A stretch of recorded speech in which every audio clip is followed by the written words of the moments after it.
தஞ்சாவூர் பெரிய கோயில்.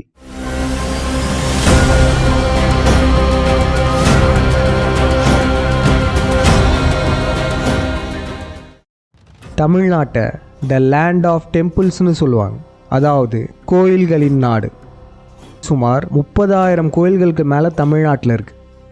இந்த காலகட்டத்தில் மிச்சம் மீதி இருக்கிற கோயில்களே எவ்வளோனா, அப்போ நம்ம எதிரிகளால் அழிக்கப்பட்ட கோயில்கள் எத்தனை இருந்திருக்கும். நம் எதிரிகள் சும்மாலாம் கோயில்களை அழிக்கலை. அதற்கு பின்னாடி மிக முக்கிய காரணம் இருக்குது. இந்த சிலையை பாருங்களேன். நம்ம கோயில்களில் ஏதோ ஒரு மூலையில் செதுக்கப்பட்ட சிலை. ஆனால் இந்த சிலையில் பாருங்கள், ஒரு காதிலிருந்து மற்றொரு காதுக்கு ஒரு வயர் போகிற அளவுக்கு கேப் வச்சுருக்காங்க.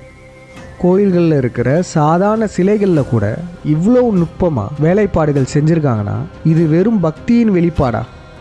தமிழ்நாட்டில் இருக்கிற பெரும்பாலான அனைத்து கோயில்களுமே மன்னர்களால் கட்டப்பட்டது.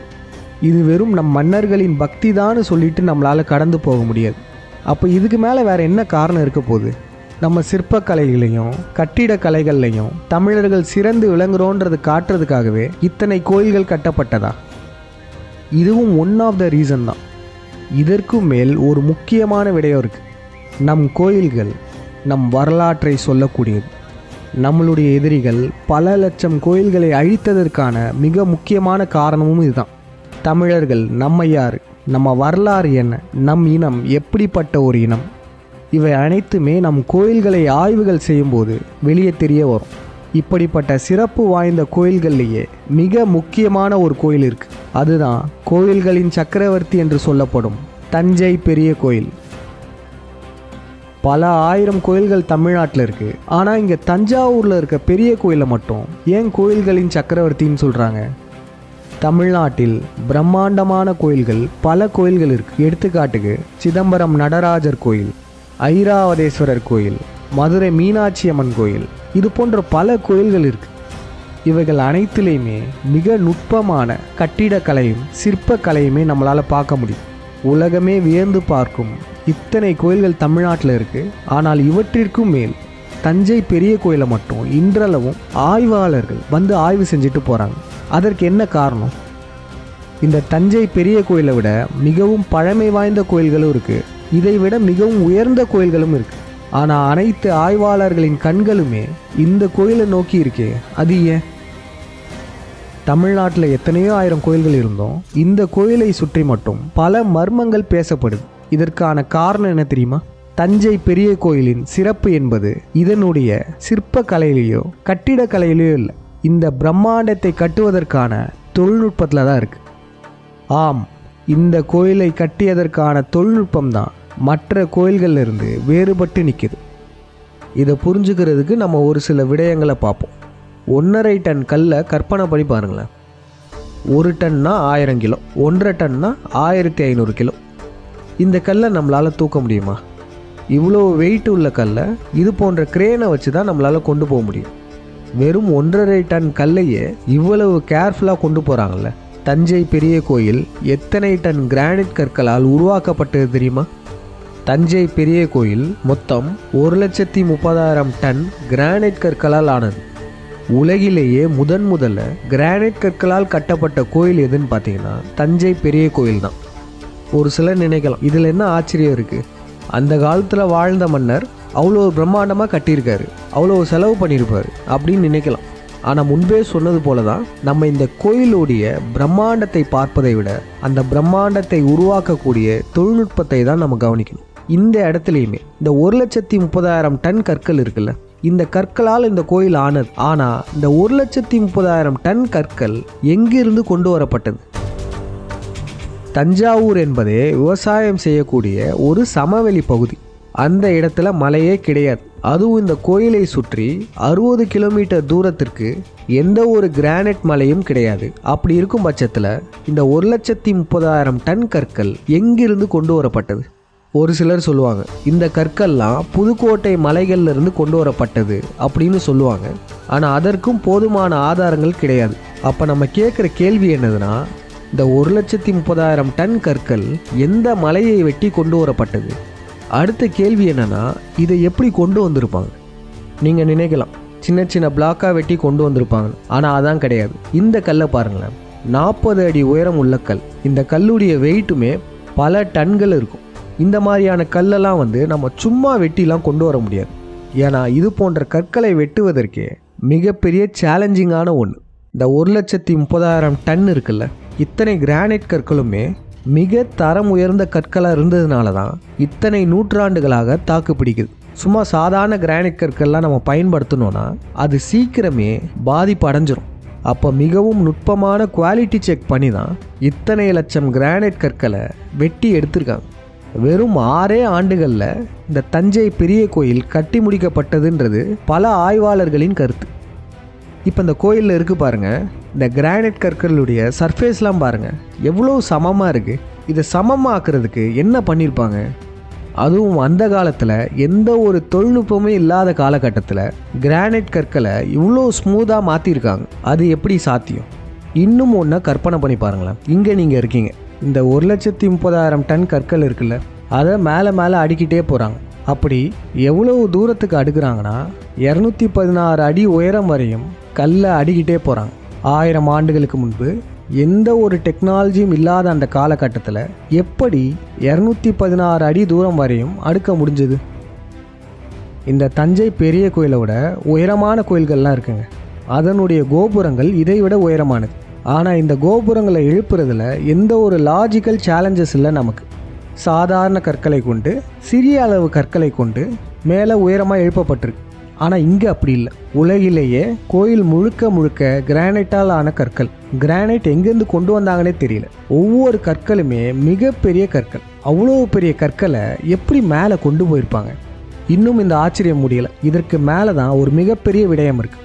என்னதுன்னா தஞ்சை பெரிய கோயிலின் விமானம். இந்த விமானத்தை பற்றி 2 விதமான கருத்துக்கள் இருக்குது. ஒன்று என்னதுன்னா, இந்த விமானம் ஒரே கல்லால் ஆனது. அந்த கல் எத்தனை டன்னா? 80 டன் கல். 80,000 கிலோ ஒரே கல்லை இவ்வளோ தூரம் மேலே தூக்கி வச்சுருக்காங்க. 216 அடி உயரத்தில் 80,000 கிலோ உள்ள ஒரு கல்லை எப்படி மேலே கொண்டு வர முடியும்? மற்ற கோயில்களுக்கும் இந்த கோயிலுக்கும் உள்ள வித்தியாசம் இப்போ உங்களுக்கு புரிஞ்சிருக்கும். ஒரே கல், 80,000 கிலோ உள்ள கல், அந்த கல்லை எப்படி இவ்வளோ மேலே கொண்டு போயிருப்பாங்க? இப்போ நம்ம சொன்ன இந்த கருத்தை எதிர்க்கிறவங்க என்ன சொல்கிறாங்கன்னா, இந்த விமானம் என்பது 80 டன் கல்லால் ஆனது கிடையாது, இது பல கற்களால் ஆனது, இது ஒரே கல் கிடையாதுன்றாங்க. அப்படி சொல்பவர்களில் முக்கியமான ஆய்வாளர் யாருன்னு பார்த்தீங்கன்னா இந்த குடவாயில் பாலசுப்ரமணியன். இவர் என்ன விளக்கம் கொடுக்குறாரு பாருங்களேன். இந்த கோயிலுடைய மாண்புகள் நுட்பங்கள் இதை விட அதிகமாக மக்கள்கிட்ட புழக்கமாக கடந்த ஒரு 100 ஆண்டு 150 ஆண்டுகளாக கற்பனை கதைகள் தான் உலா வருது. அதுதான் அதிகம். அதுதான் அந்த கோயிலுடைய பெருமை அப்படின்னு நினச்சிக்கிட்டு இருக்காங்க.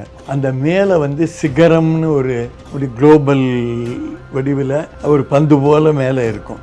அது 8 பட்டையாக ஒரு பந்து போல் இருக்கும். அது பல 100 கற்கள் இணைந்தது தான் அது. அதில் என்ன சிறப்புனா அதனுடைய எடையை பார்க்க போனால் இப்போ 80 டன் இல்லை, பல 80 டன்கள் சேர்ந்ததை 2000 டன்னு 3000 டன்னுக்கு மேலே எடையில் உள்ள கற்கள் அங்கே இருக்கு.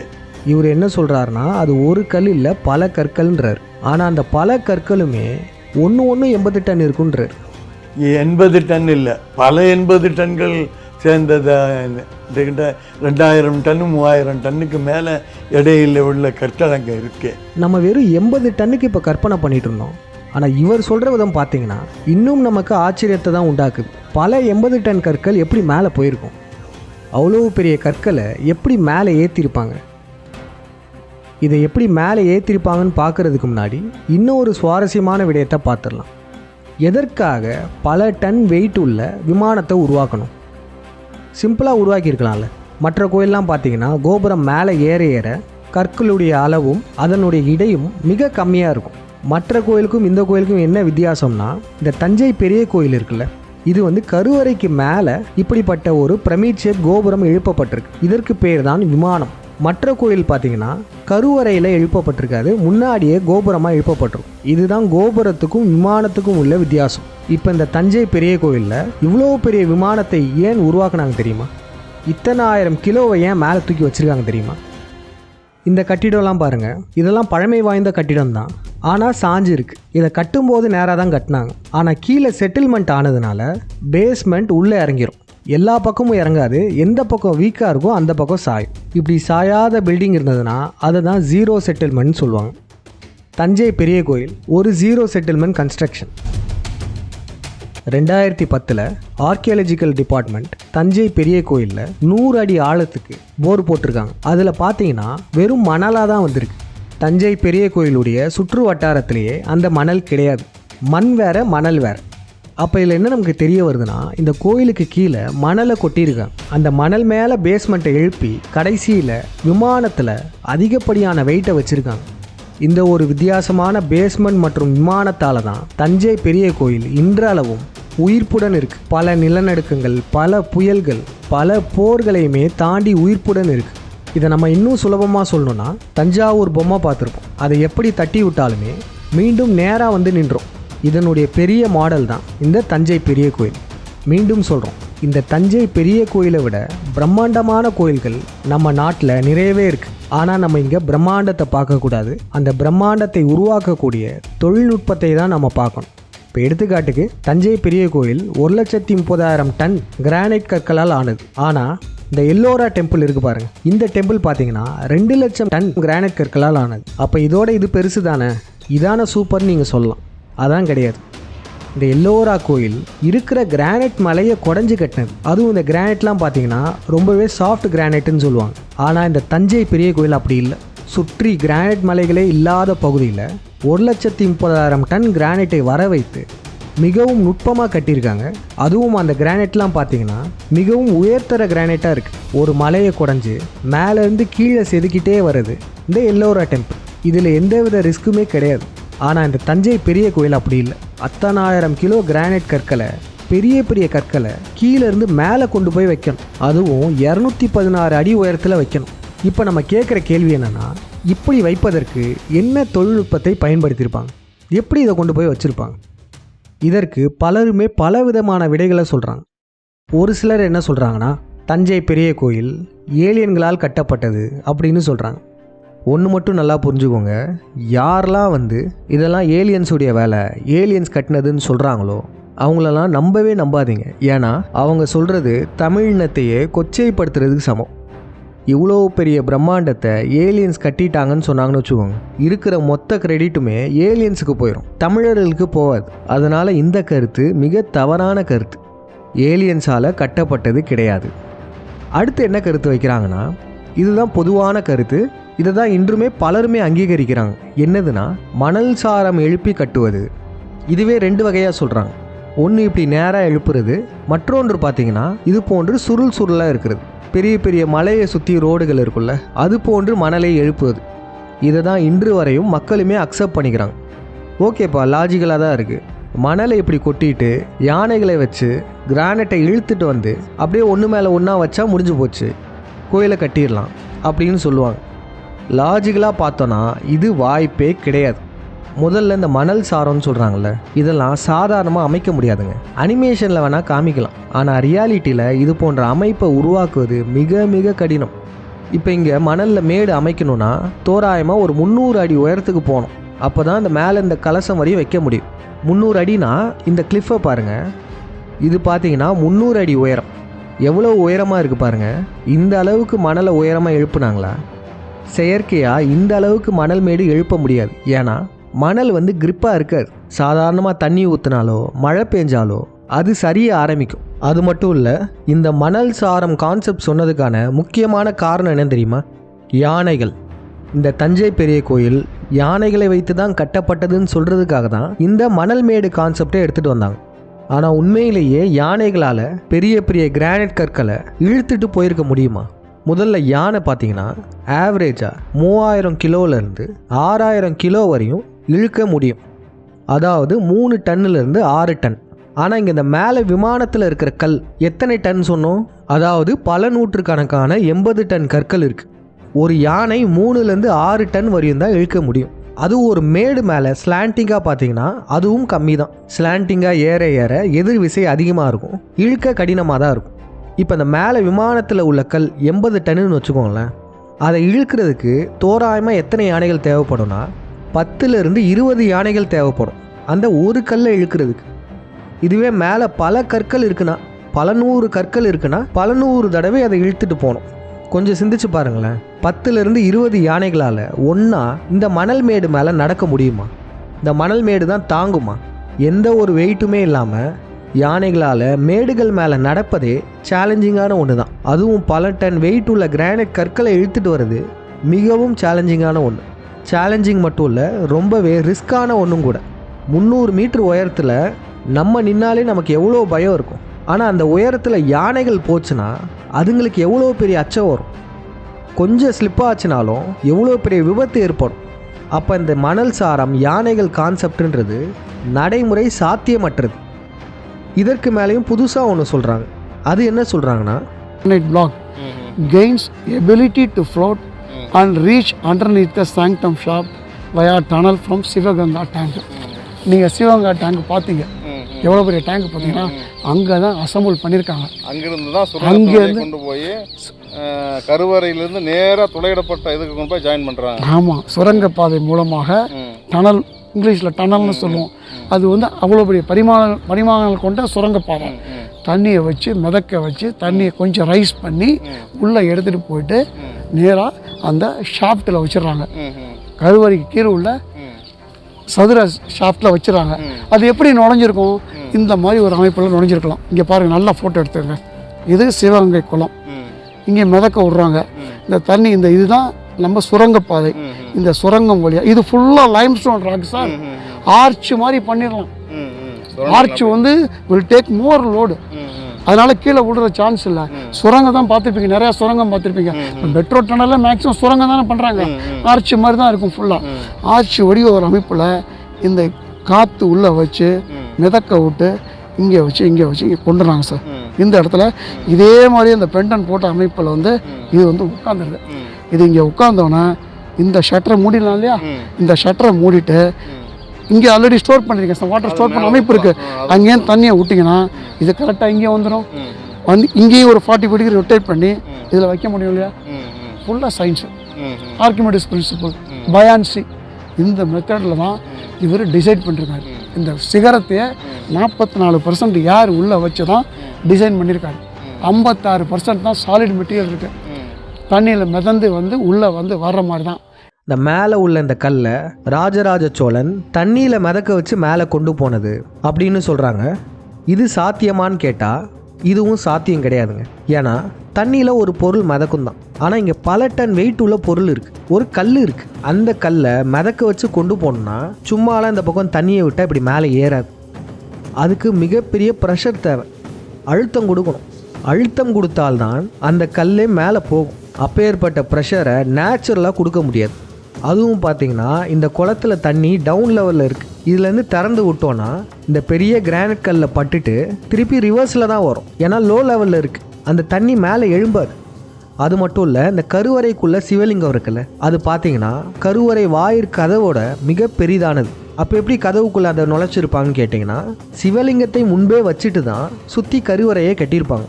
ஏன்னா அந்த வாயிற் கதவை விட சிவலிங்கம் மிகப்பெரிய சைஸில் உள்ளது. அதை வச்சுட்டு தான் அதை சுற்றியே கட்ட முடியும். அப்படி இருக்கும்போது கீழே சிவலிங்கம் ஏற்கனவே இருந்ததுன்னா இந்த மேலே இந்த ஒரு கல்லை எப்படி தூக்க முடியும்? இவர் சொன்ன கருத்துமே நடைமுறை சாத்தியமற்றது. அப்போ இதன் மூலமாலாம் நமக்கு என்ன தெரிய வருதுன்னா, இந்த பிரம்மாண்டம் எப்படி கட்டப்பட்டதுன்ற மர்மம் இதுவரையும் மர்மமாகவே தான் இருக்குது. இதற்கு யாராலையும் சரியான விடை சொல்ல முடியல. நம்ம கண்டுபிடிச்சிடலாம். முதல்ல இவ்வளோ பெரிய மர்மம் வாய்ந்த இந்த கோயிலில் இந்த பிண்டாரிகளின் தலையீடு ஏதாச்சும் இருக்கான்றதை பார்ப்போம். இந்த யூத பிராமணர்களின் சதி வேலைகள் இருக்கா?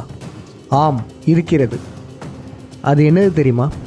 இப்போ பல ஜாதி தலைவர்கள் ராஜராஜ சோழன் எங்க ஆளுங்க, ராஜராஜ சோழன் எங்க ஆளுங்கன்னு சொல்கிறாங்கல்ல. ஒவ்வொரு ஜாதிகளும் உரிமை கொண்டாடுதில்ல. இப்போ யூடியூப்பை திறந்தா இந்த தஞ்சை பெரிய கோயிலை பற்றி, ராஜராஜ சோழனை பற்றிலாம் எத்தனை விழியங்கள் வருது. ஆனால் உண்மை என்ன தெரியுமா? இந்த தஞ்சை பெரிய கோயில் ராஜராஜ சோழனால் கட்டப்பட்டதுன்னு மக்களுக்கு தெரிஞ்சதே சுமார் ஒரு 110 வருடங்களுக்கு முன்னாடி தான். அதாவது 1887 தான். 19ஆம் நூற்றாண்டு வரை தஞ்சை கோவிலை பூதங்கள் கட்டியதாகவும் காடுவெட்டி சோழன் என்ற மன்னன் கட்டியதாகவும் தான் மக்கள் மத்தியில் கதைகள் உலவிக் கொண்டிருந்தன. 19ஆம் நூற்றாண்டு வரை தஞ்சை கோவிலை பூதங்கள் கட்டியதாகவும் காடுவெட்டி சோழன் என்ற மன்னன் கட்டியதாகவும் தான் மக்கள் மத்தியில் கதைகள் உலவிக் கொண்டிருந்தன. அப்போதைய பிரிட்டிஷ் அரசாங்கம் முதலாக நியமித்த ஹூல்ஸ் என்ற கல்வெட்டு ஆய்வாளர் பெரிய கோவிலின் கல்வெட்டுக்களை படியெடுத்த போது அதில் கிடைத்த வாசகங்களே ராஜராஜனை பொதுமக்களுக்கு அடையாளம் காட்டின. பாண்டிய குலாசனி வளநாட்டு தஞ்சாவூர் கூற்றத்து தஞ்சாவூர் நாமெடுவிச்ச திருக்கற்றளி ஸ்ரீ ராஜராஜேஸ்வரம் என்ற கல்வெட்டு தொடர்தான் பெரிய கோவிலின் வரலாற்றை வெளிக்கொண்டு வந்தது. மக்கள் கிட்ட ஒரு குழப்பமான தகவலும் தீர்க்கமான முடிவும் இல்லாத காலம் அது. தஞ்சை பெருவுடையார் கோவிலை கட்டினது யாரு அப்படிங்கிற தெளிவான தகவல் மக்கள் கிட்ட இல்லாததுனால ஒவ்வொருத்தரும் ஒவ்வொரு மாதிரி சொல்ல ஆரம்பிச்சாங்க. கரிகால சோழன் தான் பெருவுடையார் கோவிலை கட்டினதா சில மக்களும், வேற சில மக்கள் வேற்று கிரகத்திலிருந்து வந்த அதிசய மனிதர்கள் தான் பெருவுடையார் கோவிலை கட்டினதா சொல்லிட்டு இருந்த நேரத்துல 1886 வருஷம் ஜெர்மனி நாட்டை சேர்ந்த தொல்லியல் துறை ஆராய்ச்சியாளரான ஹூல்ஸ் இந்த மர்மத்துக்கான விடையை தேட ஆரம்பிச்சாரு. பெருவுடையார் கோவிலோட எல்லா பகுதிகளையும் ஆராய்ச்சி செய்ய ஆரம்பிச்சு தொடர்ந்து சரியா 10 வருஷங்கள் ஆராய்ச்சி பண்ணதுல கோவிலோட கருவறை பகுதியில முக்கியமான ஒரு கல்வெட்டு ஹூல்ஸுக்கு கிடைச்சது. அந்த கல்வெட்டுல பொறிக்கப்பட்ட தமிழ் எழுத்துக்களை ஆராய்ச்சி செய்யும் போது ஒரு குறிப்பிட்ட வாக்கியத்தை அவர் படிக்கிறாரு. பாண்டிய குலாசனி வளநாட்டு தஞ்சாவூர் கூற்றத்து தஞ்சாவூர் நாம் எடுப்பிச்ச திருக்கற்றளி ஸ்ரீ ராஜராஜேஸ்வரம். 1887 வரையுமே இந்த கோயில் யாரால் கட்டப்பட்டதுன்றதே மக்களுக்கு தெரியாது. கரிகால சோழன் கட்டியதாகவும் இல்லை மற்ற சோழர்கள் கட்டியதாகவும் பூதங்கள் கட்டியதாகவும் வேற்று கிரகவாசிகள் கட்டியதாகவும் இது போன்ற கதைகள் தான் இருக்கே தவிர இங்கே ராஜராஜ சோழன் தஞ்சை பெரிய கோயிலை கட்டினார்ன்றது தெரியாது. அது எப்படிங்க தெரியாம போகும்? தஞ்சை பெருவுடையார் கோவிலை கட்டினது யாரு அப்படிங்கிற தெளிவான தகவல் மக்கள் கிட்ட இல்லாததுனால ஒவ்வொருத்தரும் ஒவ்வொரு மாதிரி சொல்ல ஆரம்பிச்சாங்க. கரிகால சோழன் தான் பெருவுடையார் கோவிலை கட்டினதா சில மக்களும், வேற சில மக்கள் வேற்று கிரகத்திலிருந்து வந்த அதிசய மனிதர்கள் தான் பெருவுடையார் கோவிலை கட்டினதா சொல்லிட்டு இருந்த நேரத்தில் கரிகால சோழனே மக்களுக்கு ஞாபகம் இருக்கு. ஆனா ராஜராஜ சோழன் யாருன்னு தெரியல. இவ்வளோ பெரிய மன்னர், கடல் கடந்துலாம் போய் நாடுகளை கைப்பற்றி இருக்காரு. ஆனா மக்களுக்கு இவரை பத்தி தெரியல. அப்ப நம்ம கேட்குற கேள்வி என்னதுன்னா, மக்களுக்கு தெரியாம ஆக்குனது யாரு, மக்களுக்கு தெரிய வைத்தது யார்?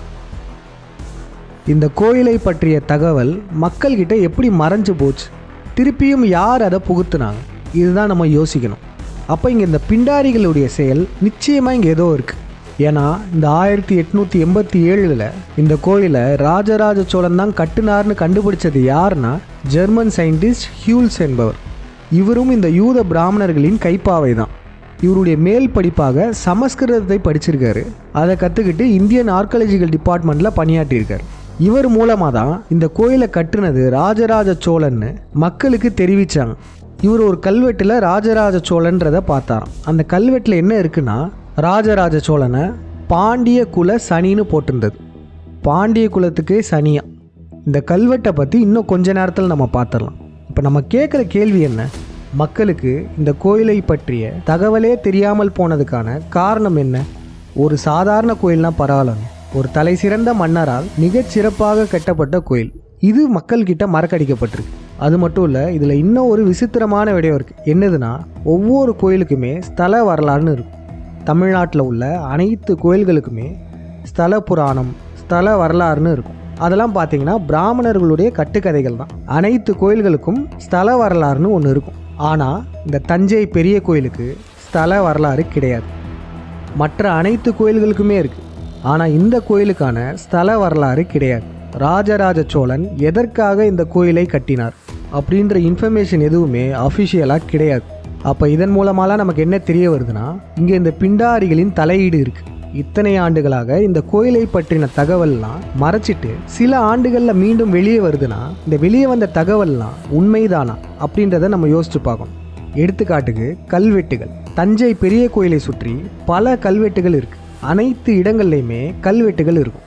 இந்த கோயிலில் வணிகம் நடந்ததுலேருந்து இந்த கோயில் கட்டும்போது மோர் வித்துட்டு இருந்த பாட்டி, மேலும் இந்த கோயிலுக்கு யார் யார் என்னென்ன செஞ்சுருக்காங்க அப்படின்னு எல்லா இன்ஃபர்மேஷனுமே இந்த கல்வெட்டுகளில் இருக்குதுன்னு சொல்கிறாங்க. அப்போ இவ்வளோ கல்வெட்டு ஆதாரங்கள் இருக்குப்பா, அப்போ இதில் நமக்கு என்ன சந்தேகம் வரப்போகுது அப்படின்னு நீங்கள் கேட்கலாம். ஆனால் அதுதான் இல்லை. முதல்ல இந்த கல்வெட்டுகளின் நம்பகத்தன்மையை பார்க்கணும். ராஜராஜ சோழனுக்கு பாண்டிய குலாசனின்னு வேறொரு பேர் இருப்பதா சொல்கிறாங்க. இதே கோயிலில் அந்த கல்வெட்டும் இருக்குது. ஆனால் இதே கோயிலில் மற்றொரு இடத்துல மற்றொரு கல்வெட்டு இருக்குது. அது என்னன்னு பாருங்களேன். இங்க வந்து பாத்தீங்கன்னா ஸ்வஸ்தி ஸ்ரீ திரிபுவன சக்கரவர்த்தி கோனேரின்மை கொண்டான் அப்படின்னு சொல்லி குறிப்பிட்டிருக்காங்க. அதாவது மன்னரோட பேர் வந்து குறிப்பிடல, கோனேரின்மை கொண்டான்னு குறிப்பிட்டிருக்காங்க. அப்புறம் எப்படி நான் இதை வந்து பாண்டியர்களுடைய கல்வெட்டுன்னு நான் உறுதியா சொல்றேன்னா அதுக்கு காரணம் இந்த வரிகள் தான். இதுல பாண்டி குலபதி வளநாட்டு அப்படின்னு சொல்லி குறிப்பிட்டிருக்காங்க.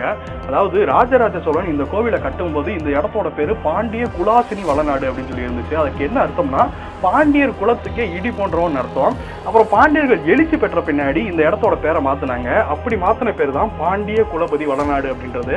அதனால 100% இந்த கல்வெட்டு நம்ம பாண்டியர்களுடையது தான். ஆனா மன்னரோட பேர் குறிப்பிடல, இது எந்த மன்னர்னு தெரியல. இந்த கோனேரின்மை கொண்டானுக்கு என்ன அர்த்தம்னா அரசரை நேரடியா உத்தரவு பிறப்பிக்கிறது தான் வந்து கோனேரின்மை கொண்டான்னு சொல்லி கல்வெட்டு வெட்டுவாங்க. இதுல பாண்டி குலபதி வளநாட்டு அப்படின்னு சொல்லி குறிப்பிட்டிருக்காங்க. இதுல பாண்டி குலபதி வளநாட்டு அப்படின்னு சொல்லி குறிப்பிட்டிருக்காங்க. அதாவது ராஜராஜ சோழன் இந்த கோவிலை கட்டும்போது இந்த இடத்தோட பேரு பாண்டிய குலாசினி வளநாடு அப்படின்னு சொல்லி இருந்துச்சு. பாண்டிய குலபதி அது எப்படி? இதே கோயிலில் ஒரு இடத்துல பாண்டிய குலாசனின்னு இருக்கு. அதாவது பாண்டிய குலத்திற்கு எதிரானவன்ற பொருள். இன்னொரு கல்வெட்டுல பாண்டிய குலபதின்னு இருக்கு. பாண்டிய குலத்தை பாதுகாப்பவன்ற பொருள். இது ரெண்டுல எது உண்மை? இதை ஏன் சொல்றோன்னா இந்த கோயிலில் ராஜராஜ சோழன் காலகட்டத்து கல்வெட்டு மட்டும் கிடையாது, மற்றவர்களாலும் கல்வெட்டுகள் பொறிக்கப்பட்டிருக்கு. நாயக்க மன்னர்கள் காலத்தில், மராட்டியர்கள் காலத்தில் இந்த கோயில் 2 முறை புனரமைக்கப்பட்டது. புனரமைப்புனா என்னதுன்றதை இன்னும் கொஞ்ச நேரத்தில் பார்த்துரும். இந்த நாயக்கர்கள், மராட்டிய மன்னர்கள், இந்த யூத பிராமணர்கள் இவங்க எல்லாராலையும் பல கல்வெட்டுகள் இந்த கோயிலில் எழுதப்பட்டிருக்கு. ஒரு சிலர் நினைக்கலாம், கல்வெட்டுகளை மாற்றி அமைப்பதெல்லாம் சாதாரண காரியம் இல்லையே, அதெல்லாம் அவ்வளோ ஈஸியாக அழிச்சிட முடியுமா? இப்படிலாம் நினைக்கிறவங்க இப்போ போடக்கூடிய இந்த சிறு விழத்தை மட்டும் பாருங்களேன். இந்த கோவிலில் ஒரு கருவியை நான் கண்டுபிடிச்சிருக்கேன். இது வரைக்கும் அந்த கருவியை பற்றி பதிவு செய்யலை எங்கேயுமே. அலைகடல் நடுவுட் பலகாலஞ்செலுத்தி அப்படின்னு சொல்லி இருந்திருக்கோம். இது ஏன் காணாமல் போச்சு அப்படின்னும் போது தான் எனக்கு அந்த கருவி கிடச்சிச்சு. அந்த கருவி எங்கே இருக்குன்னா இங்கேயே அதை வச்சுருந்துருக்காங்க. இந்த கருவியை வச்சு அந்த வரிகளை வந்து அழிக்கிறாங்க.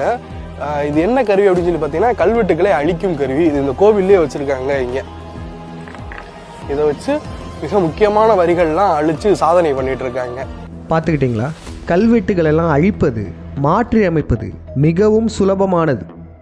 அப்போ இந்த கல்வெட்டுகளில் உள்ள நம்பகத்தன்மையை மட்டும் பாருங்கள். கொஞ்சம் யோசிச்சு பாருங்கள். இந்த யூத பிராமணர்கள்லாம் கோயில் கருவறைக்குள்ளே இருக்காங்க. 100 ஆண்டுகளுக்கு முன்னாடி பழைய எழுத்துக்கள் மாதிரியே ஒரு கல்வெட்டை உருவாக்குறாங்க.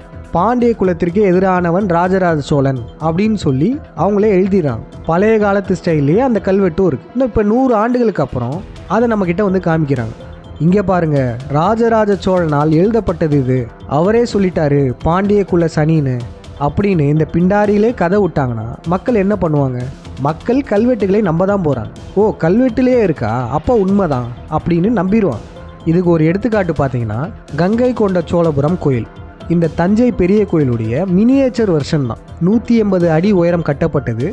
இந்த கோயிலை நம்ம இப்போ எதுக்கு சொல்கிறோன்னா, இந்த கோயிலை கட்டினது ராஜராஜ சோழனுடைய பையன் ராஜேந்திர சோழன் சொல்கிறாங்க. ஆனால் இந்த கோயிலில் எந்த ஒரு கல்வெட்டுலையுமே ராஜேந்திர சோழன் கட்டினதா இல்லை.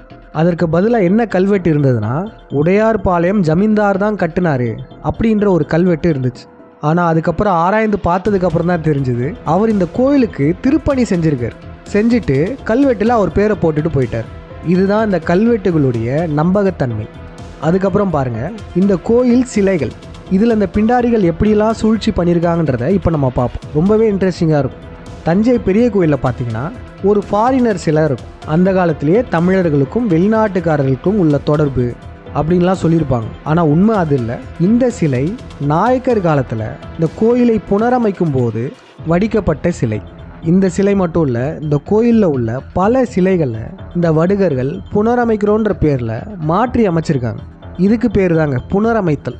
கோயிலில் இவ்வளோ கொச்சையான சிலைகள் நமக்கெல்லாம் வைக்கணும்னு தோணுமா? ஆனால் இந்த பிண்டாரிகளுக்கு தோணும். தமிழ்நாட்டில் மட்டும் இல்லை, இந்தியா முழுக்க உள்ள கோயில்களில் ஆபாச சிலைகளை வடித்தது இந்த பிராமணர்களும் அவர்களுடைய கைப்பாவை அரசுகளும் தான். தமிழர்கள் என்றைக்குமே ஆபாச சிலைகளை கோயிலில் வைத்ததே கிடையாது. இது போன்ற ஆபாசங்களை வைக்கிறதுலாம் இந்த பிண்டாரிகளுடைய வேலை தான். இப்போ உங்களுக்கு புரிஞ்சிருக்கும் கோயில்களில் ஏன் புனரமைத்தல்னு சொல்கிறாங்கன்னு. இதை ஏன் இப்போ சொல்கிறேன்னா, தஞ்சை பெரிய கோயிலில் உள்ள சிலைகளின் நம்பகத்தன்மையும் இதுதான். பல சிலைகள் இங்கே மாற்றப்பட்டிருக்கு. இதற்கு மிகச்சிறந்த 2 எடுத்துக்காட்டுகளை பார்ப்போம்.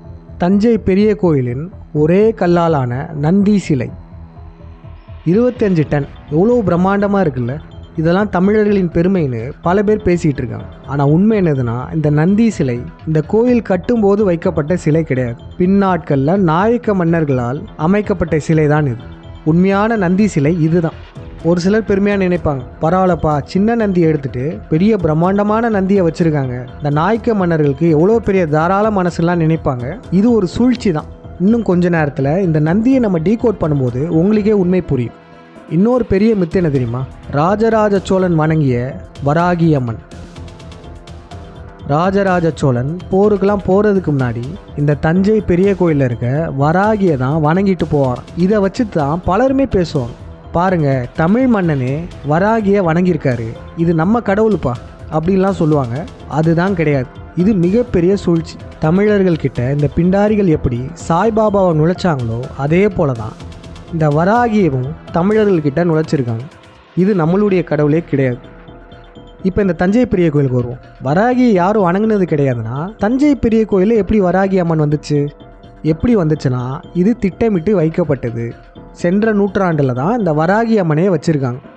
ஆய்வாளர் தெய்வநாயகம் ஐயா கிட்ட இதை பற்றி நம்ம கேட்டிருந்தோம். அவர் என்ன சொல்கிறாருன்றதை பாருங்களேன். அது உடைந்த நிலையில அந்த மறைப்பள்ளிக்கு பின்புறமாக இருந்தத அப்பாதான் நடத்தி கொண்டுகிட்டு வந்து அந்த கொன்றை மரத்தின் நிழல்ல சாத்தி வச்சாங்க. சரி சரி. ஒரு வாரம் கழிச்சு பார்த்தோம், அதுக்கு பெண்கள் வழிபாடு செய்தாங்க. அந்த பெண்கள் அது ஒரு வாரத்துல வந்து மறு வாரத்துல பார்த்தா அதுக்கு மஞ்சள் எல்லாமே போட்டு நாள்தோறும் அபிஷேகம் பண்றதுக்கு 2-3 பெண்கள் வந்துட்டாங்க. ஓ சரி சரி. அதற்கு பிறகு அதுக்கு ஒரு கோயில் கட்டினாங்க ஒரே வருஷத்துல. அரசையே தூக்கி எறிஞ்சிருச்சுன்னு அந்த பொம்பளைங்க எல்லாம் வந்து எல்லாரும் கண்ணீர் விட்டுக்கிட்டு அந்த அம்மாவை ரொம்ப பிரைஸ் பண்ணாங்க. ஓ சரி சரி. அன்னையிலேருந்து வாராகி அம்மனுக்கு ஒவ்வொரு நாளும் அந்த பக்தி வச்சு. இப்போ இந்த பிராமணர்களின் சூழ்ச்சி உங்களுக்கு புரியுதா? இங்கே என்ன நடந்திருக்குன்னா, ஆய்வாளர் தெய்வநாயகம் ஐயாவுடைய தந்தையெல்லாம் அந்த கோயிலில் பணிகள் செஞ்சுருக்காரு. இந்த பிண்டாரிகள் இவர்களை பயன்படுத்தி காய் நகர்த்திருக்காங்க. என்னதுன்னா, திருச்சுற்று மாளிகை கிட்ட இந்த வராகி சிலை இருந்ததாகவும் அதை எடுத்து பார்த்ததில் ரொம்ப பழைய சிலையாக இருந்ததாகவும் மக்களை நம்ப வச்சுருக்காங்க. அதுக்கப்புறம் என்ன பண்ணியிருக்காங்கன்னா, இந்த வராகிக்கு ஒரு தனி சன்னதியும் எழுப்பியிருக்காங்க. நீங்கள் சொல்லலாம், இது உண்மையாக கூட இருக்கலாம்ல, இது ராஜராஜ சோழன் காலத்து பழைய சிலையாக கூட இருக்கலாம்லன்னு சொல்லலாம். ஆனால் அதுதான் இல்லை. நீங்களே யோசிச்சு பாருங்கள், மராத்திய மன்னர்களும் நாயக்க மன்னர்களும் இந்த கோயிலை 2 முறை திருப்பணி செஞ்சுருக்காங்க. கோயில் முழுக்க திருப்பணி செஞ்சுருக்காங்க. ஆனால் இந்த கீழே கடந்த இந்த சிலையை அவங்களாம் பார்க்கலையா, சென்ற நூற்றாண்டில் இவங்க இதை பார்த்து எடுத்துட்டாங்க. அது எப்படி அவங்க கண்ணிலலாம் மாட்டாதது இவங்க கண்ணில் மாட்டுச்சு? இது இந்த பிராமணர்களுடைய வேலை தான். சென்ற நூற்றாண்டில் இவங்களே ஒரு சிலையை வச்சு இது பழைய சிலைன்னு மக்களை நம்ப வச்சு இதற்கு ஒரு சன்னதியை கட்டியிருக்காங்க. இதெல்லாம் விடுங்க, நம்ம ரொம்ப ப்ராக்டிக்கலாக யோசிச்சு பார்ப்போம். தஞ்சாவூர் எதற்கு புகழ் பெற்றது? விவசாயம். நம்ம நாட்டிலேயே விவசாயத்துக்கு புகழ் பெற்ற ஊர் தஞ்சாவூர். விவசாய மக்களுக்கெல்லாம் எதிரி யார்? காட்டுப்பன்றி. விவசாயம் செய்பவர்களுக்கு பரம எதிரின்னு சொன்னால் இந்த காட்டுப்பன்றின்னு சொல்லலாம். இப்போ இந்த காட்டுப்பன்றிக்கு ஒரு சிலையை வடித்து அந்த ஊர் அரசனே மக்களை கும்பிட வச்சுருப்பானா? இந்த விவசாயம் பார்ப்பவர்கள் தினம் தினம் காட்டுப்பன்றியை வேட்டையாடுறவங்க அந்த காட்டுப்பன்றியை வணங்கியிருப்பாங்களா? அப்போனா பார்த்துக்கோங்க எந்த அளவுக்கு சூழ்ச்சிகள் செய்து தமிழர்கள் மத்தியில் இந்த வராகியை கொண்டு வந்திருக்காங்க இந்த யூத பிராமணர்கள். அதனால் இனிமே இந்த வராகின்றது பழைய வராகின்லாம் யாரும் சொல்லிடாது. தஞ்சை பெரிய கோயிலில் உள்ள வராகி சிலை சமீபத்தில் திட்டமிட்டு வைக்கப்பட்டது தான். இதெல்லாம் எதுக்கு சொல்கிறேன்னா, தஞ்சை பெரிய கோயிலில் உள்ள சிலைகளில் உள்ள நம்பகத்தன்மை இதுதான். நீங்கள் கேட்கலாம், இந்த கருவறைக்குள்ளே உள்ள லிங்கம் நம்பகத்தன்மை வாய்ந்ததா, இல்லை இதையும் இந்த பிண்டாரிகள் மாற்றி அமைச்சிருப்பாங்களா அப்படின்னு கேட்கலாம். இதை மாற்றி அமைக்கிறதுக்கான வாய்ப்புகள் ரொம்ப ரொம்ப கம்மி. ஏன்னா மற்ற கோயில்களில் விட இந்த கோயிலில் உள்ள லிங்கத்தில் என்ன சிறப்புனா, 12 அடி உயரம் உள்ள சிவலிங்கம் இந்த கருவறை வாசலை விட மிக பெரியது. அதனால் இந்த சிவலிங்கத்தை வெளியும் எடுக்க முடியாது, வேற ஒரு பெரிய சிவலிங்கத்தை இதுக்குள்ளேயும் வைக்க முடியாது. இந்த கருவறையுமே சாதாரணமாக உடைக்க முடியாது. இதற்கு மேலே மிகப்பெரிய விமானம் இருக்குது, பல ஆயிரம் டன் மேலே இருக்குது, அசைத்து கூட பார்க்க முடியாது. அதனால் இந்த லிங்கத்தை தவிர மற்ற சிற்பங்களை இந்த பிண்டாரிகள் மாற்றி அமைச்சிருப்பாங்க. இந்த கோயில் சிற்பங்கள் சிலைகள் மட்டும் இல்லை, இந்த கோயிலுடைய பெயிண்டிங்ஸ்லையுமே நம்ம எதிரிகள் கை வச்சிருக்காங்க. தஞ்சை பெரிய கோயிலில் இருக்க பெயிண்டிங்ஸுமே மிகவும் அட்வான்ஸானது. அதாவது ஃப்ரெஸ்கோ பெயிண்டிங்ஸ்னு சொல்லுவாங்க. பல மூலிகைகளை வைத்து அத்தனை நூற்றாண்டுகளுக்கு முன்பே பல கலர்ஸை உருவாக்கியிருக்காங்க. காலங்காலத்துக்கும் அழியாத பெயிண்டிங்ஸ் இது. இந்த பெயிண்டிங்ஸை இந்த நாயக்க வடுகர்கள் என்ன தெரியுமா பண்ணியிருக்காங்க, இதற்கு மேலேயே இதை மறைத்து அவங்களுடைய ஓவியத்தை வரைஞ்சிட்டாங்க. ஆனால் என்ன ஆச்சு தெரியுமா, காலப்போக்கில் அவங்களுடைய பெயிண்டிங்ஸ்லாம் உதிர ஆரம்பிச்சது. அப்படி உதிர்ந்து நம்மளுடைய ஓவியங்கள் வெளியே தெரிய ஆரம்பிச்சது. இதை பற்றி ஆர்கியாலஜிஸ்ட் சொல்கிறதை இப்போ நம்ம கேட்போம். MS கோவிந்தசாமி அது அண்ணாமலை யூனிவர்சிட்டியில் ஹிஸ்டரி ப்ரொஃபஸராக இருந்தார். அவர் இறந்து போயிட்டார். ரொம்ப வயசானவர். நானும் எனக்கே வயசு 65. ஓ சரி சார், சரி. ஓ அவர் தான் அந்த பெயிண்டிங் இதை வந்து உள்ள ஒன்று பழசு. அவர் தான் கண்டுபிடிச்சாரு. ஏற்கனவே இவங்க நாச்சர் பெயிண்டிங் மட்டும் தான் நினைச்சிட்டு இருந்தாங்க. முத அந்த பெயிண்டிங்குள்ள இன்னொரு பெயிண்டிங் இருக்குன்னு கண்டுபிடிச்சு அப்புறம் தான் அது ராஜராஜன் காலத்து பெயிண்டிங்னு வெளியே கொண்டு வந்தாங்க. ஓ சரி சரி சார். அப்போ இதுலலாம் நமக்கு என்ன தெரிய வருது, தஞ்சை பெரிய கோயிலை நம்ம எதிரிகளால் முற்று முழுசாக அழிக்க முடியல. இதை சுலபமாக அழிக்க முடியாததுக்கான காரணம் இது கட்டப்பட்ட டெக்னாலஜி. அப்படி அழிக்க முடியலனாலும் இந்த பிண்டாரிகள் என்ன பண்ணியிருக்காங்கன்னா, அவங்களால முடிந்த அளவு இந்த கோயிலில் உள்ள சிலைகளையும் கல்வெட்டுகளையும் ஓவியங்களையுமே மாற்றி அமைச்சிருக்காங்க. இவைகளின் நம்பகத்தன்மை மிகவும் கம்மியாக தான் இருக்குது. இப்போ எடுத்துக்காட்டுக்கு பாருங்கள், கல்வெட்டுகள் அவ்வளோ பெருமையாக சொல்கிறாங்க. தஞ்சை பெரிய கோயிலில் மூலை முடுக்கெல்லாம் கல்வெட்டுகள் இருக்கும். ராஜராஜ சோழனை பற்றியும் அந்த நாட்டு மக்களை பற்றியும் பல கல்வெட்டுகள் இருக்கு. எங்கு தேடினாலும் கல்வெட்டுகள் தான். இவ்வளவு டீட்டெயில்டாக எழுதி வச்சுருக்காங்க. ஆனால் ராஜராஜ சோழன் எப்படி இறந்தாருன்றது எந்த கல்வெட்டுலேயும் இல்லை. அதே போல் ராஜராஜ சோழன் அவருடைய குரு கருவூரார் இருக்கார்ல, அவரை பற்றியும் ஒரு கல்வெட்டு கூட இல்லை. தஞ்சை பெரிய கோயிலை பற்றி பல கல்வெட்டுகள் இருக்கு. ஆனால் அந்த கோயிலை எப்படி கட்டினாங்கன்றதுக்கு ஒரு கல்வெட்டு கூட இல்லை. இவ்வளோவுமே கல்வெட்டுகளில் இருக்குது. ஆனால் அந்த கோயில் எப்படி கட்டினாங்கன்றதுக்கான இன்ஃபர்மேஷன் கல்வெட்டில் இல்லையா. அந்த அளவுக்கு மறைச்சி வச்சுருக்காங்க. இன்னும் சொல்ல போகணுன்னா இதற்கு பேர் தஞ்சை பெரிய கோயிலே கிடையாதுங்க. இந்த கோயில் பெருசாக இருக்கிறதுனால மக்கள் எல்லாருமே இதை பெரிய கோயில்னு சொல்லியிருக்காங்க. அதுவே இதுக்கு பேராக வந்திருக்கு. இந்த தஞ்சை பெரிய கோயில்ன்றது, அதுக்கப்புறம் பெருவுடையார் கோயில்ன்றது, அப்புறம் பிரகதீஸ்வரர் கோயில்னு வாங்க. இது எதுவுமே இதனுடைய உண்மையான பேர் இல்லை. இதனுடைய உண்மையான பெயர் என்ன சொல்கிறாங்கன்னா ராஜராஜேஸ்வரம்ன்றாங்க. இந்த சிவலிங்கத்துடைய பேர் ராஜராஜேஸ்வரர்ன்றாங்க. ஆனால் இதுவுமே நம்பகத்தன்மை வாய்ந்தது கிடையாது. ஏன்னா கொஞ்சம் யோசிச்சு பாருங்கள், ஒரு மன்னர் ஒரு கோயில் கட்டுறாரு. அவருடைய புனைப்பெயர்லேயே கோயில் கட்டிட்டு அவருடைய புனைப்பெயர்லேயே கடவுளுக்கும் பேர் வைப்பாரா? ராஜராஜ சோழன் அந்த சிவலிங்கத்துக்கு ராஜராஜேஸ்வரன் பேர் வச்சிருப்பாரா? அவர் கட்டிய கோயிலுக்கு அவருடைய பெயரே வச்சிருப்பாங்களா? வாய்ப்பு கம்மி தான். இந்த கோயிலை பற்றி இவ்வளோ விடயங்களை மறைச்சிருக்காங்க. இதற்கு பின்னாடி இருக்கிற உண்மையை நம்ம எப்படி கண்டுபிடிக்கலாம்? அதற்கு ஒரு வழி இருக்குது. அவுட் ஆஃப் பாக்ஸில் சிந்திச்சு பார்க்கணும். மற்றவங்க எல்லாரும் யோசிக்கிற கண்ணோட்டம் இல்லாமல் கொஞ்சம் ஓப்பன் மைண்டடாக சிந்திச்சு பார்க்கணும். இங்கே பாருங்கள், முற்கால சோழர்கள், பிற்கால சோழர்கள், நடுவில் இந்த கேப் இருக்குல்ல, இந்த கேப்பில் தமிழர்களின் எந்த ஒரு வரலாறுமே இல்லை. எப்படி காணாமல் போச்சு? அதுதான் களப்பிரர்கள் ஆட்சி. கிபி 3ஆம் நூற்றாண்டில் யூத பிராமணன் பரசுராமனின் தலைமையில் தமிழ்நாட்டில் நடந்தது தான் கலவர போர். அந்த கலவர யுத்தத்தில் வடுகர்களை கொண்ட பரசுராமன் தமிழ்நாட்டை கைப்பற்றிட்டான். இந்த காலகட்டத்தை தமிழர்களின் இருண்ட காலம்னு சொல்லுவாங்க. ஏன் தெரியுமா சொல்கிறாங்க? உயர்ந்த விஞ்ஞானம் நாகரிகம் கொண்ட தமிழினத்தை மீண்டும் 20,000 ஆண்டுக்கு பின்தள்ளிட்டான். அதாவது தமிழர்களின் டெக்னாலஜிகள் அனைத்தையுமே அழிச்சிட்டு நம்மளை மீண்டும் கற்காலத்துக்கு கொண்டு போயிட்டாங்க. டெக்னாலஜியா? அப்போ தமிழர்கள்கிட்ட விஞ்ஞான கண்டுபிடிப்புகள்லாம் இருக்கா? எந்த மாதிரியான கண்டுபிடிப்புகள்லாம் இருந்துச்சு அப்படின்னு கேட்பேங்க. இப்போ இருக்கிற அனைத்து தொழில்நுட்பமே தமிழர்கள்கிட்ட முன்னாடியே இருந்தது. இது நம்ம சொன்னோன்னு வச்சுக்கோங்களேன், உடனே பல பேர் வந்து சிரிப்பாங்க. முன்னோர்கள் ஒன்றும் முட்டாள் இல்லைன்னு சொல்லிட்டு கான்ஸ்பிரசி பேசுகிறாங்க. தமிழர்கள்கிட்ட இப்போ இருக்கிற டெக்னாலஜிலாம் முன்னாடியே இருந்ததுன்னு சொல்கிறதுலாம் நம்புகிற மாதிரியா இருக்குது அப்படின்லாம் சொல்லுவாங்க. உண்மையிலே எது நம்புகிற மாதிரி இருக்குன்னு நீங்களே பாருங்கள். ஒரு பெரிய மரம் இருக்குங்க, அதில் நிறைய பழங்கள் இருக்குது. இப்போ ஒருத்தர் உங்ககிட்ட வந்து சொல்கிறாங்க, இந்த மரம் 2 நாளைக்கு முன்னாடி தாங்க வளர்ந்துச்சு, அதுக்கு முன்னாடிலாம் இந்த மரம் இங்கே இல்லை, 2 நாளில் வளர்ந்து நமக்கு பழம் கொடுத்துருச்சு அப்படின்னு சொன்னால் நீங்கள் நம்புவீங்களா மாட்டீங்களா? இது லாஜிக்கலாக இருக்கா இல்லையா? லாஜிக்கலாக இல்லை. ஏன்னா ஒரு மரம் ஒரு விதையிலிருந்து முளைத்து செடியாகி அதுக்கப்புறம் பல காலம்க்கு அப்புறம் இவ்வளோ பெருசாகும். இதுதானே லாஜிக்கலாக இருக்குது. இதை தான் நம்மளுமே சொல்கிறோம். டெக்னாலஜின்றது சும்மா 200 ஆண்டுகளில் உடனே வரக்கூடியது கிடையாது. 200 ஆண்டுகளில் எல்லா சயின்ஸ் அண்ட் டெக்னாலஜியும் கண்டுபிடிச்சிட்டாங்களாம். கண்டுபிடிச்சவங்களாம் யூதர்களாம். இதை நம்ம நம்பணுமா? திடீர்னுலாம் தொழில்நுட்ப கண்டுபிடிப்புகள் உருவாகாது.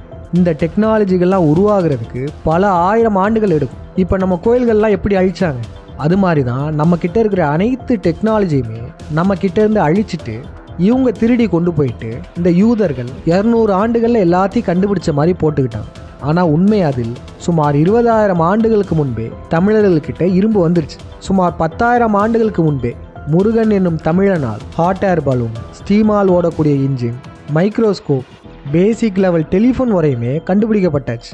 என்னது டெலிஃபோன் கண்டுபிடிச்சாங்கலாம் ஆச்சரியப்படாது. இதுக்கான மெக்கானிசம் 2 காந்தமும் ஒரு காப்பர் வயருமே இருந்தாலே அது போதுமானது. அதுக்கப்புறம் சுமார் 7500 ஆண்டுகளுக்கு முன்பு நம் தமிழ் மன்னர்கள் ராவண இந்திரர்களால் விமானம் கண்டுபிடிக்கப்பட்டது. அதற்கப்புறம் மகாபாரத காலகட்டம் நம் கருத்தினன் மற்றும் பஞ்சபாண்டியர்களால் மேலும் பல அட்வான்ஸ் தொழில்நுட்பங்கள் கண்டுபிடிக்கப்பட்டது.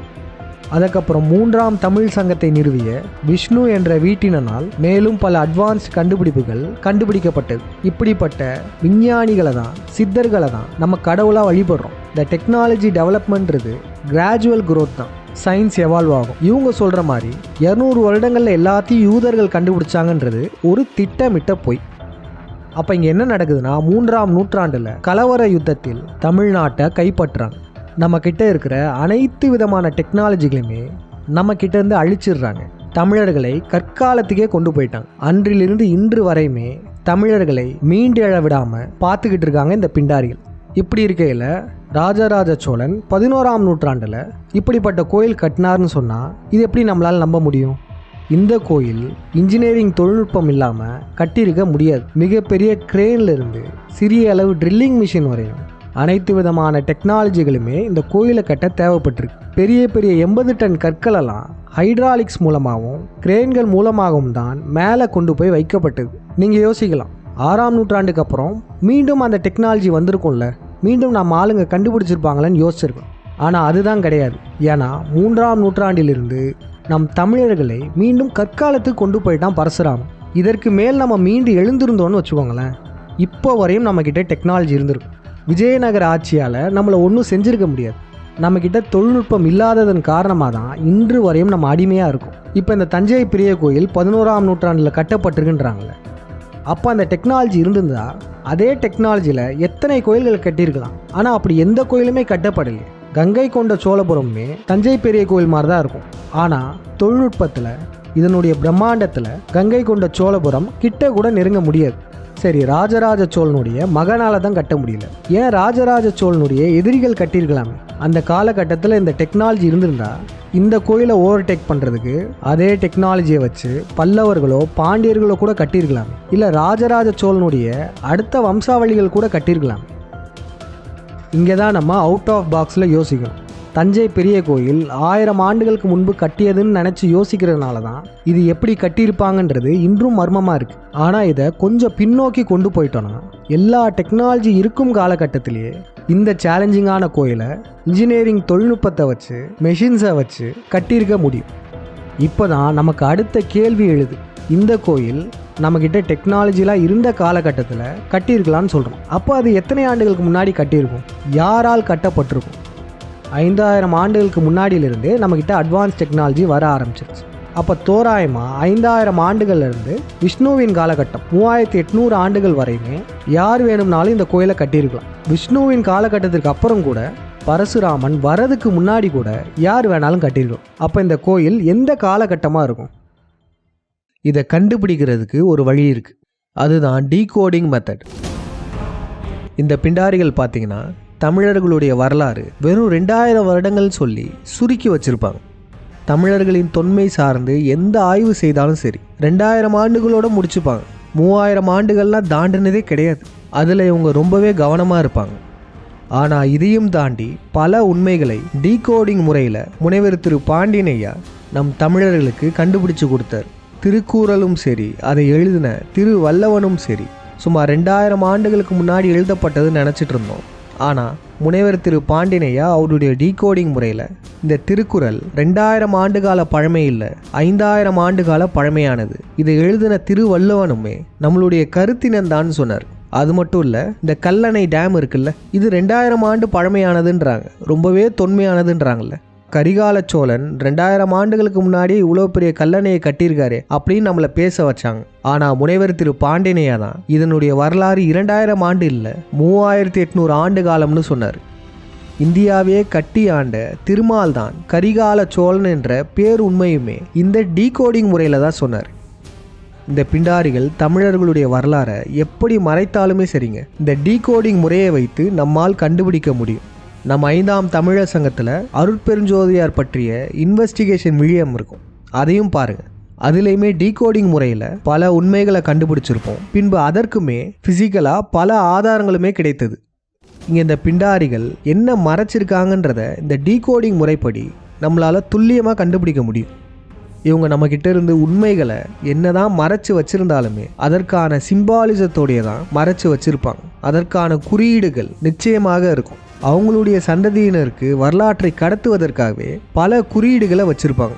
இவங்க என்கோட் பண்ணி மறைச்சு வச்சிருந்ததை நம்ம டீகோட் பண்ணாலே பல உண்மைகள் தெரிய வரும். இந்த தஞ்சை பெரிய கோயிலையும் என்ன என்கோட் பண்ணி வச்சிருக்காங்கன்றதை பார்ப்போம். அப்படி நம்ம பார்க்கறதுனால இது யாரால் கட்டப்பட்டிருக்கலாம் என்பது நமக்கு துல்லியமாக தெரிய வரும். இந்த கோயிலை சுற்றி பல மர்மங்கள் கட்டப்பட்டிருக்குல்ல, ஒன்று ஒன்றாக டீகோட் பண்ணி அவிழ்ப்போம். இந்த டீகோடிங் முறையை நீங்கள் முதல்ல பார்க்குறீங்க, உங்களுக்கு ஒன்றுமே தெரியலனா கூட பரவாயில்ல, இந்த விழயத்தை முழுசாக பாருங்கள், உங்களுக்கே கொஞ்சம் கொஞ்சமாக புரிய ஆரம்பிச்சிடும். இப்போ ஒரு சிம்பிளான டீகோட் பார்ப்போம். தஞ்சை பெரிய கோயிலில் உள்ள இந்த நந்தி சிலை இருக்குல்ல, இதை நம்ம முன்பே சொல்லியிருக்கோம். இது கோயில் கட்டப்படும் போது வைக்கப்பட்ட சிலை கிடையாது, பின் நாட்களில் நாயக்கர்களால் வைக்கப்பட்ட சிலை தான் இது. இந்த நந்தி சிலையை சுற்றி இந்த பிண்டாரிகள் கதை கட்டி வச்சிருக்காங்க. அது என்னது தெரியுமா?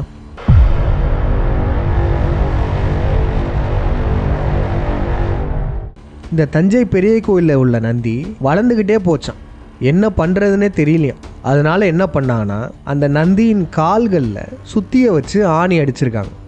நீங்கள் கேட்கலாம், இங்கே காலில் ஆணி அடித்தா மட்டும் அதனுடைய வளர்ச்சி நின்றுமா? இதில் லாஜிக்கே இல்லையே அப்படின்னு நீங்கள் நினைக்கலாம். இதெல்லாம் உண்மை இல்லைங்க, இது வெறும் கதை தான். ஆனால் அந்த கதையின் மூலமாக ஒரு சிம்பாலிசத்தை இதுக்குள்ளே வச்சுருக்காங்க. என்னதுன்னா சகுனியின் சிம்பாலிசம். மகாபாரத சகுனி கால் ஊனமுற்றவன், அவனுடைய குறியீடு ஹேமர், அதாவது சுத்தி தான். அந்த சிம்பாலிசத்தை குறிக்கும் விதமாக தான் இங்கே இந்த நந்திகளையுமே சம்பந்தமே இல்லாமல் கால்களில் சுத்தியை வச்சு ஆணி அடித்ததாக சொல்லியிருக்காங்க. முன்பே சொன்னது போல தான், உங்களுக்கு இந்த டீகோடிங் புரியலனா கூட பரவாயில்ல, முழுசாக பாருங்கள், போக போக உங்களுக்கே புரியும் எதுக்கு இங்கே சகுனி சிம்பாலிசம் வச்சாங்க. சம்பந்தமே இல்லாமல் நந்தி வளருதுன்னு ஒரு பொய்யை சொல்லி அதுக்குள்ள சகுனியுடைய குறியீடு வைப்பதற்கான காரணம் என்ன, அதை நம்ம புரிஞ்சுக்கிறதுக்கு முன்னாடி மகாபாரதம் சார்ந்த ஒரு சில குறியீடுகளை மட்டும் இப்போ பார்ப்போம். மகாபாரதத்துடைய முக்கியமான கேரக்டர் கிருஷ்ணன். விவசாயத்திற்காக தரை மக்களுக்கும் மலை மக்களுக்கும் நடந்த போர் தான் மகாபாரதம்.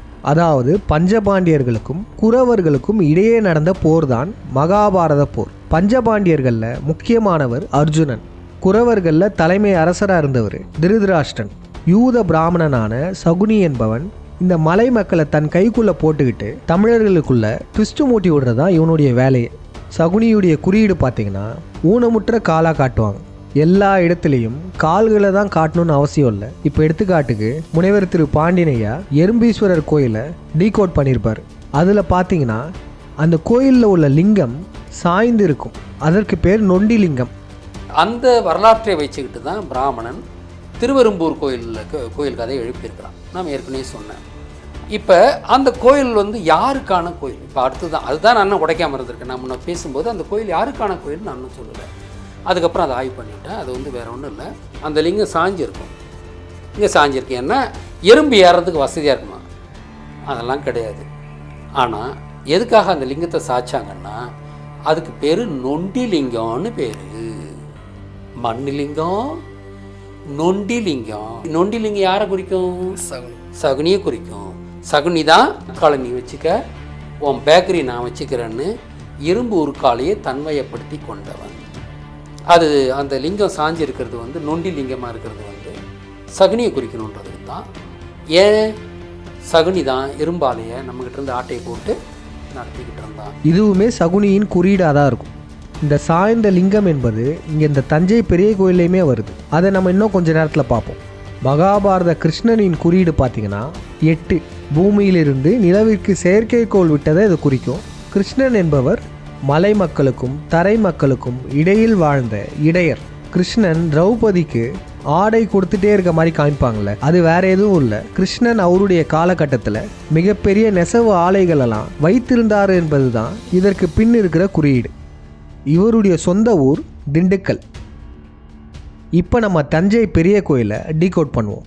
முன்பே பார்த்துருந்தோம், இந்த நந்தி சிலைக்கு சம்பந்தமே இல்லாமல் சகுனி சிம்பாலிசம் வச்சுருந்தாங்க. இதில் மட்டும் இல்லை, இன்னொரு இடத்துலையுமே இருக்குது. அது என்ன தெரியுமா? இந்த கோயில் கருவறையில் இருக்கும் சிவலிங்கம்.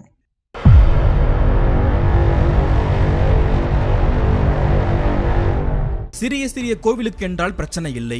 ஆனால் ராஜராஜன் உருவாக்கியதோ மிக பிரம்மாண்டமான கோவில். இந்தியாவின் மிகப்பெரிய சிவலிங்கமே அங்குத்தான் இருக்கிறது. ஆக அவ்வளவு பெரிய சிவலிங்கத்தை அதனுடைய பீடத்தில் ஆடாமல் அசையாமல் நிற்க வைக்கும் அந்த அஷ்டபந்தனத்தை எவ்வளவோ கஷ்டப்பட்டு உருவாக்கினார்கள். ஆனால் அப்படி இருந்தும் அந்த லிங்கம் அந்த பீடத்தோடு பொருந்தவில்லை. சாய்ந்து கொண்டே இருந்தது, சாய்ந்து கொண்டே இருந்தது, சாய்ந்து கொண்டே இருந்தது. அந்த கோவிலின் தலைமை சிற்பியான குஞ்சரமல்லனுக்கும் ராஜராஜ சோழனுக்கும் என்ன செய்வது என்று தெரியவில்லை. அந்த தருணத்தில் ராஜராஜனின் குருவான இவர் வருகிறார். விஷயத்தை கேள்விப்பட்டதும் தாம் கொண்டு வந்த மூலிகை பொருட்களை காய்ச்சி கலவை செய்கிறார். அந்த புதிய அஷ்டபந்தன கலவை காய்ச்சப்பட்டு தொட்டி தொட்டியாக கருவறை குடியை சுற்றிலும் ஊற்றப்படுகிறது. எடை தாங்காமல் சாய்ந்திருந்த சிவலிங்கத்தை நிறுத்தி சமநிலைப்படுத்த அந்த மருந்து இருக இருக தஞ்சை பெருவுடையார் உறுதியாக இவர் உருவாக்கிய அஷ்டபந்தன மருந்தின் துணையோடு இப்பொழுது நிற்கிறார். அதற்கு பிறகுதான் அஷ்டபந்தன மகா கும்பாபிஷேகம் நடைபெற்றது. அதை பார்த்த ராஜராஜன் மனங்குளிர,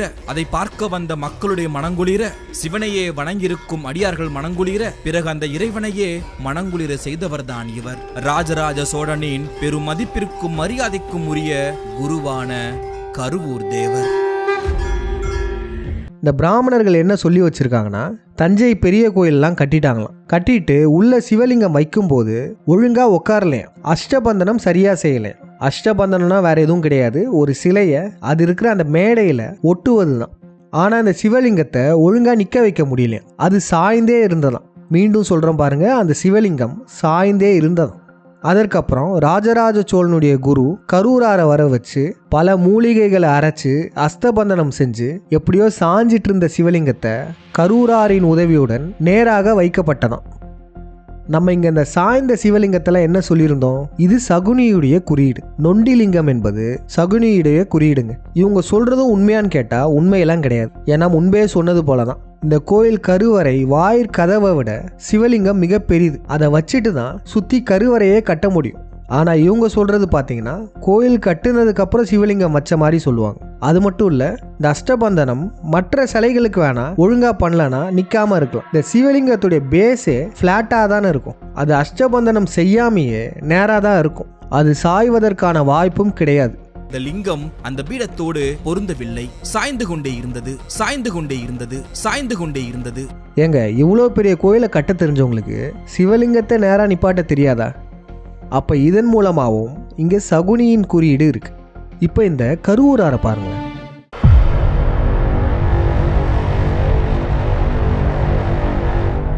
நம்மளுடைய கருத்தினரை தான் இவங்க கரூரார் சித்தர்னு சொல்றாங்களா? இந்த கரூராருக்கு பேர் வந்ததுக்கான காரணம் என்ன சொல்றாங்கன்னா, கருவூரிலிருந்து வந்தவர். அதாவது இப்போ கரூர் இருக்குல்ல, அதனுடைய பழைய பெயர் கருவூர். அதுலேருந்து இவர் வந்ததுனால இவர் கருவூரார்னு சொல்கிறோன்றாங்க. இந்த கரூர் என்ற ஊருமே கிருஷ்ணனுடைய குறியீடு உள்ள ஊர் தான். தமிழ்நாட்டின் டெக்ஸ்டைல் கேபிட்டல் கரூர். முன்பே சொல்லியிருந்தோம் பார்த்தீங்களா, திரௌபதிக்கு கிருஷ்ணன் ஆடை கொடுத்தது அவர் காலகட்டத்தில் பெரிய அளவில் நெசவு தொழிற்சாலைகள் கிருஷ்ணன் வச்சிருந்தது தான் அதை குறிச்சது. இந்த கரூருமே தமிழ்நாட்டுடைய டெக்ஸ்டைல் கேபிட்டல் தான். அதிக அளவு ஆடைகள் உருவாக்கக்கூடிய இண்டஸ்ட்ரி இருக்கிற இடம். அப்போ இந்த கரூராரின் பேருமே கிருஷ்ணனை குறித்த பேராக தான் இருக்குது. கரூராரை பற்றிய ஒரு மிக முக்கியமான கதை இருக்குது. அதுலேயும் மிக முக்கியமான சிம்பாலிசம்ஸ் இருக்குது. அது என்னதுன்னா, கரூரார் மற்றும் இரண்யவர்மன் என்ற மன்னனின் கதை. அதாவது தமிழ்நாட்டில் சிம்மவர்மன்னு ஒரு இளவரசன் இருந்தான். சிங்க முகம் இருக்குமா. புலிக்கால் சித்தர்னு ஒரு சித்தர் வந்து சொல்லி இந்த சிம்மவர்மன் ஒரு குளத்துல குளிச்சாராம். உள்ள மூழ்கி எந்திரிச்ச உடனே அந்த சிங்க முகம் நார்மலான முகமாக மாறிடுச்சான். அதனால சிம்மவர்மன்ல இருந்து இரண்யவர்மன் ஆயிட்டாராம். எப்படிலாம் இந்த பிண்டாரிகள் கதை விட்டு மக்களை நம்ப வச்சிருக்காங்கல்ல. இந்த இரண்யவர்மன் என்ன பண்ணாருன்னா சுத்த தங்கத்தாலான ஒரு நடராஜர் சிலையை செய்வதற்காக ஆணையிட்டாராம். சுத்த தங்கத்தால் யாராலையும் செய்ய முடியாது. அதனால யாராலையும் செய்ய முடியலையா. கடைசியா கரூரார் வந்து செஞ்சு கொடுத்தாராம்.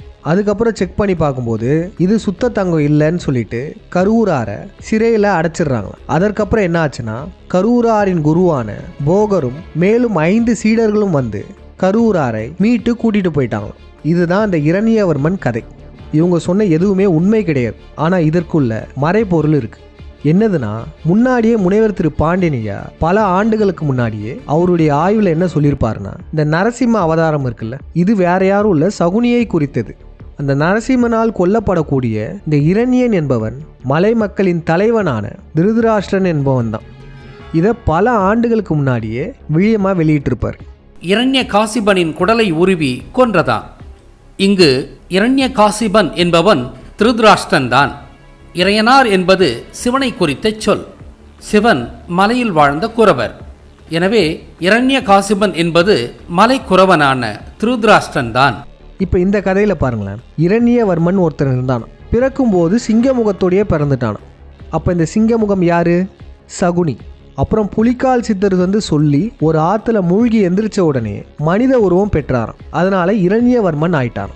அதாவது சகுனியிலிருந்து திருதராஷ்டிரனா மாறிட்டார். Character change.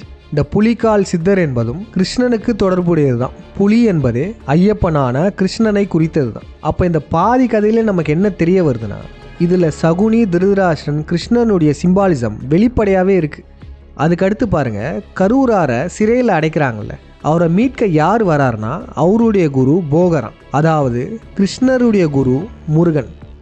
இங்கே கரூராருடைய குரு போகர். அதுவும் அவர் கூட 5 சீடர்கள் வராங்க. இந்த 5 சீடர்கள் பஞ்சபாண்டியர்களை குறித்தது தான். இந்த கதை வந்து கரூராருடைய ஃபேமஸான கதை. இதில் நமக்கு வெளிப்படையாக தெரியுது இந்த பிண்டாரிகள் இதில் மகாபாரத குறியீடுகள் தான் வச்சுருக்காங்க.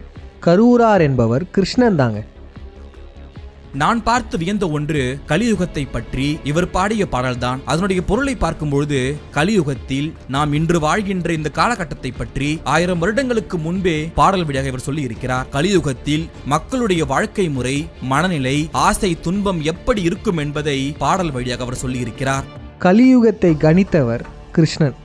இது நம்ம எல்லாருக்குமே தெரியும். இங்கே கரூராருமே கலியுகத்துக்கு மிக முக்கியத்துவம் கொடுத்து கலியுகத்தை பற்றி பாடல்களை எழுதியிருக்காரு. இதன் மூலமாகவும் நமக்கு தெள்ளந்தெளிவாக தெரிய வருது இவங்க சொல்கிற இந்த கரூரார் கதாபாத்திரம் நம்மளுடைய கருத்தினன் தான். இன்னொன்று முக்கியமானது பாருங்களேன், கரூரார் நொண்டி நாடகத்தை இயற்றியுள்ளார். இந்த நொண்டி நாடகம் என்பது இந்த பிண்டாரிகளால் உருவாக்கப்பட்டது. சகுனியின் பெயரால் உருவாக்கப்பட்ட நாடகம் தான் இது. அதுவும் பார்த்தீங்கன்னா இந்த நொண்டி நாடகம் 17ஆம் நூற்றாண்டில் தான் உருவாக்கப்பட்டதுன்னு சொல்கிறாங்க. அப்போ எப்படி 11ஆம் நூற்றாண்டில் வாழ்ந்த கரூரார் நொண்டி நாடகம் இயற்றியிருப்பார்? இது இந்த பிண்டாரிகளுடைய குறியீடு தான். கடைசியாக ஒரு சுவாரஸ்யமான விடயத்தை பார்த்துருவோம். கரூரார் அவர் கரூரில் இருக்க பசுபதீஸ்வரர் கோயிலில் போயிட்டு கருவறைக்குள்ளே போய் மறைஞ்சிட்டார். இந்த கரூரில் இருக்க பசுபதீஸ்வரர் கோயிலில் அவருக்கான தனி சன்னதியுமே இருக்குது. இதில் என்ன இன்ட்ரெஸ்டிங்னு பார்க்குறீங்களா? அவர் போய் மறைந்தார்ல அந்த கருவறை, அந்த கருவறையில் இருக்க பசுபதீஸ்வரர் லிங்கமும் நொண்டி லிங்கம் தான், சாய்ந்த லிங்கமா. அந்த கோவிலின் தலைமை சிற்பியான குஞ்சரமல்லனுக்கும் ராஜராஜ சோழனுக்கும் என்ன செய்வதென்று தெரியவில்லை. அந்த தருணத்தில் ராஜராஜனின் குருவான இவர் வருகிறார். விஷயத்தை கேள்விப்பட்டதும் தாம் கொண்டு வந்த மூலிகைப் பொருட்களை காய்ச்சி கலவை செய்கிறார். சாய்ந்திருந்த சிவலிங்கத்தை நிறுத்தி சமநிலைப்படுத்த அந்த மருந்து இருக இருக தஞ்சை பெருவுடையார் உறுதியாக இவர் உருவாக்கிய அஷ்டபந்தன மருந்தின் துணையோடு இப்பொழுது நிற்கிறார். கொஞ்ச நாச்சு லாஜிக்கலாக யோசிச்சு பாருங்க. இங்கே தஞ்சை பெரிய கோயிலில் இவ்வளோ பெரிய லிங்கம் சாஞ்சிருக்கு. இதையே வந்து இவரால் நிப்பாட்ட முடிஞ்சது. ஆனால் பார்த்தீங்கன்னா அவருடைய ஃபேவரட்டான கரூர் பசுபதீஸ்வரர் கோயிலில் உள்ள லிங்கம், அந்த சின்ன லிங்கத்தை இவர் சரி செய்யாமையே போயிருக்கார். எந்த அளவுக்கு கதை கட்டி வச்சுருக்காங்க பார்த்தீங்களா? இந்த கரூராரை பற்றி மேலும் என்ன சொல்கிறாங்கன்னா, தஞ்சை பெரிய கோயிலை ராஜராஜன் சோழன் கட்டியதற்கான முழு முதற் காரணமே இந்த கரூரார் தான். இவர் தான் அதுக்கான ஆர்கிடெக்சரல் டிசைன் போட்டு கொடுத்தவர். இந்த கோயிலை கட்டி முடிப்பதற்கு உறுதுணையாக இருந்தவர்னு சொல்கிறாங்க.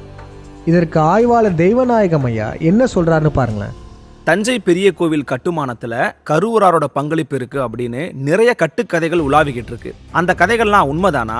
உண்மையிலேயே ராஜராஜ சோழனுக்கு கருவூரார் எந்தெந்த வகையிலெல்லாம் உதவிகள் பண்ணியிருக்கிறாரு? கருவூர் தேவருடைய பங்களிப்பு என்பது கிட்டத்தட்ட ஒரு ஆர்கிடெக்ட், ஒரு ராயல் ஆர்கிடெக்ட் போல இருந்தது என்பதற்கு ஒரு சான்றாக நம்ம எதை கொள்ள முடியுதுன்னாக்க, இன்னைக்கு தஞ்சை பெரிய கோயிலில் அந்த பெரிய கோயில் விமானத்தினுடைய பின்பகுதியில் இருக்கக்கூடிய கருவூர் சித்தருடைய அந்த இருக்கை அது சமாதி மேடை என்று சொல்வார்கள். சமாதி கூடுவதுனாக்கா அங்கேயே அவர் இறந்து போல.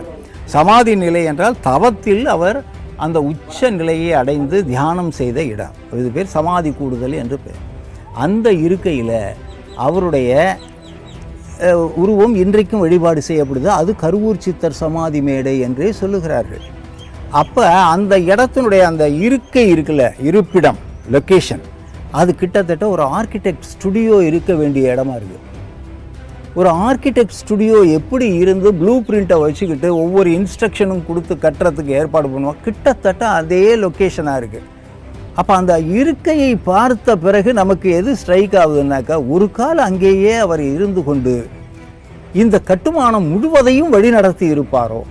அதாவது இந்த கோயிலில் இருக்கிற கருவூராரின் சமாதி மேடை இந்த கோயிலுடைய ஆர்கிடெக்சரல் பாயிண்ட் ஆஃப் வியூ இடத்துல இருக்கான். கருவூராருடைய சமாதி மேடை அங்கே வச்சதுக்கான காரணமும் அவர் இந்த கோயிலுடைய ஆர்கிடெக்சராக இருந்ததுக்கான ஒரு முக்கியமான ஆதாரம்னு சொல்லியிருக்காரு. அப்போனா இதுலேருந்து நமக்கு என்ன தெரிய வருதுன்னா, கருவூராராகிய கருத்தினன் இந்த கோயிலை எழுப்புவதற்கு ரொம்பவே உதவியாக இருந்திருக்கார். ஆனால் பாருங்களேன், இந்த கோயிலில் கருவூராரை பற்றிய எந்த ஒரு குறிப்புமே கிடையாது. அதனால் என்ன சொல்ல வராங்கன்னா, ராஜராஜ சோழனுடைய குரு கருவூராரே கிடையாது, எந்த ஒரு கல்வெட்டு ஆதாரமும் கிடையாது, இந்த கோயிலை கட்டியதும் கருவூரார் கிடையாது, இந்த கோயிலை கட்டியது குஞ்சரமல்ல பெருந்தச்சன் அப்படின்னு சொல்கிறாங்க.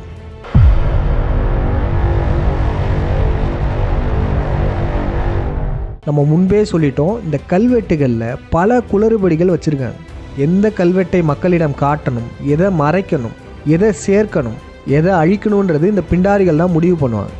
இங்கே நம்ம என்ன கவனிக்கணும்னா, இந்த கோயிலை கட்டியது கருவூரார் கிடையாது, குஞ்சரமல்லன்னு சொல்கிறாங்க. இங்கே தான் நம்ம உற்று கவனிக்கணும். முன்னாடி சொல்லியிருந்தோம்ல, 3ஆம் நூற்றாண்டு தமிழர்களுடைய இருண்ட காலம், களப்பிரராஜ் பரசுராமனால் தமிழர்களின் நிலம் கைப்பற்றப்பட்டது. தமிழர்களின் அனைத்து தொழில்நுட்பங்களையும் அழித்து நம்மளை கற்காலத்துக்கே கூட்டிகிட்டு போனவன் பரசுராமன். இந்த பரசுராமனின் மற்றொரு பெயர் தான் குஞ்சரன். எதுக்கு இந்த கோயிலை கட்டினவனுக்கு இந்த பேரை வைக்கணும்? இதற்கு பின்னாடி இருக்கிற குறியீடு என்ன? வேற ஒன்றும் இல்லைங்க. எவன் ஒருவன் நம் கோயில்களெல்லாம் அழிச்சானோ அவனையே அப்படியே மாற்றி இந்த கோயிலை கட்டியிருக்கான்னு சொல்லியிருக்காங்க. கோயிலை அழித்தவனை கோயிலை கட்டியிருக்கான்னு போய் சொல்லியிருக்காங்க. இந்த குஞ்சரன் என்ற பெயர்லாம் தமிழர்கள் இப்போ ஒரு சிலர் வச்சிருக்கலாம். ஆனால் ஆண் குறியை குறித்த இந்த பெயர்லாம் பொதுவாக தமிழர்கள் வைப்பது கிடையாது. உண்மையை மறைப்பதற்காகவே இந்த குஞ்சரமல்லன்ற கேரக்டரை ஆட் பண்ணியிருக்காங்க.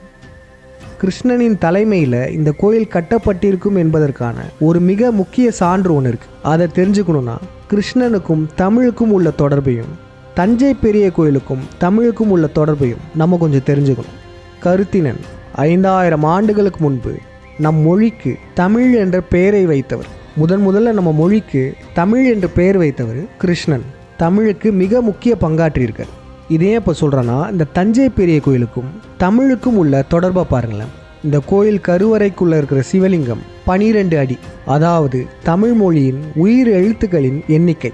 சிவலிங்கத்தின் பீடம் 18 அடி, இது தமிழ் மொழியின் மெய் எழுத்துக்களை குறிக்கும். இந்த கோயில் விமானத்தின் உயரம் 216 அடி, தமிழ் எழுத்துக்களான உயிர்மெய் எழுத்துக்களை குறிக்கும். கொஞ்சம் சிந்திச்சு பாருங்களேன். ராஜராஜ சோழன் பிராமண அடிவருடின்றாங்க. சமஸ்கிருதத்தில் தான் குடமுழுக்கு நடத்தணும்னு ராஜராஜ சோழனே சொன்னார்னு மிகப்பெரிய பொய் சொல்கிறாங்க. இந்த கோயில் கட்டுமானத்திலேயே தமிழ் எழுத்துக்களின் முக்கியத்துவம் கொடுக்குறாங்கன்னா எந்த அளவுக்கு நம்ம மொழிக்கு முக்கியத்துவம் கொடுத்துருக்காங்கன்றத கொஞ்சம் சிந்திச்சு பாருங்கள். இந்த கட்டுமானம் ஒன்றும் சமஸ்கிருத மொழியில் கட்டப்படலை, தமிழ் மொழி எழுத்துக்களின் எண்ணிக்கைகளில் கட்டப்பட்டிருக்கு. இதை வைத்து தான் சொல்கிறோம், தமிழுக்கும் தமிழ் மொழிக்கும் முக்கியத்துவம் கொடுத்த நம் கருத்தினனை தவிர யாருக்கு இந்த சிந்தனை வந்திருக்கும்? ராஜராஜ சோழனின் குரு கருவூரார் என்பவர் கிருஷ்ணன் என்றால் அப்போ அந்த ராஜராஜ சோழன் யார்?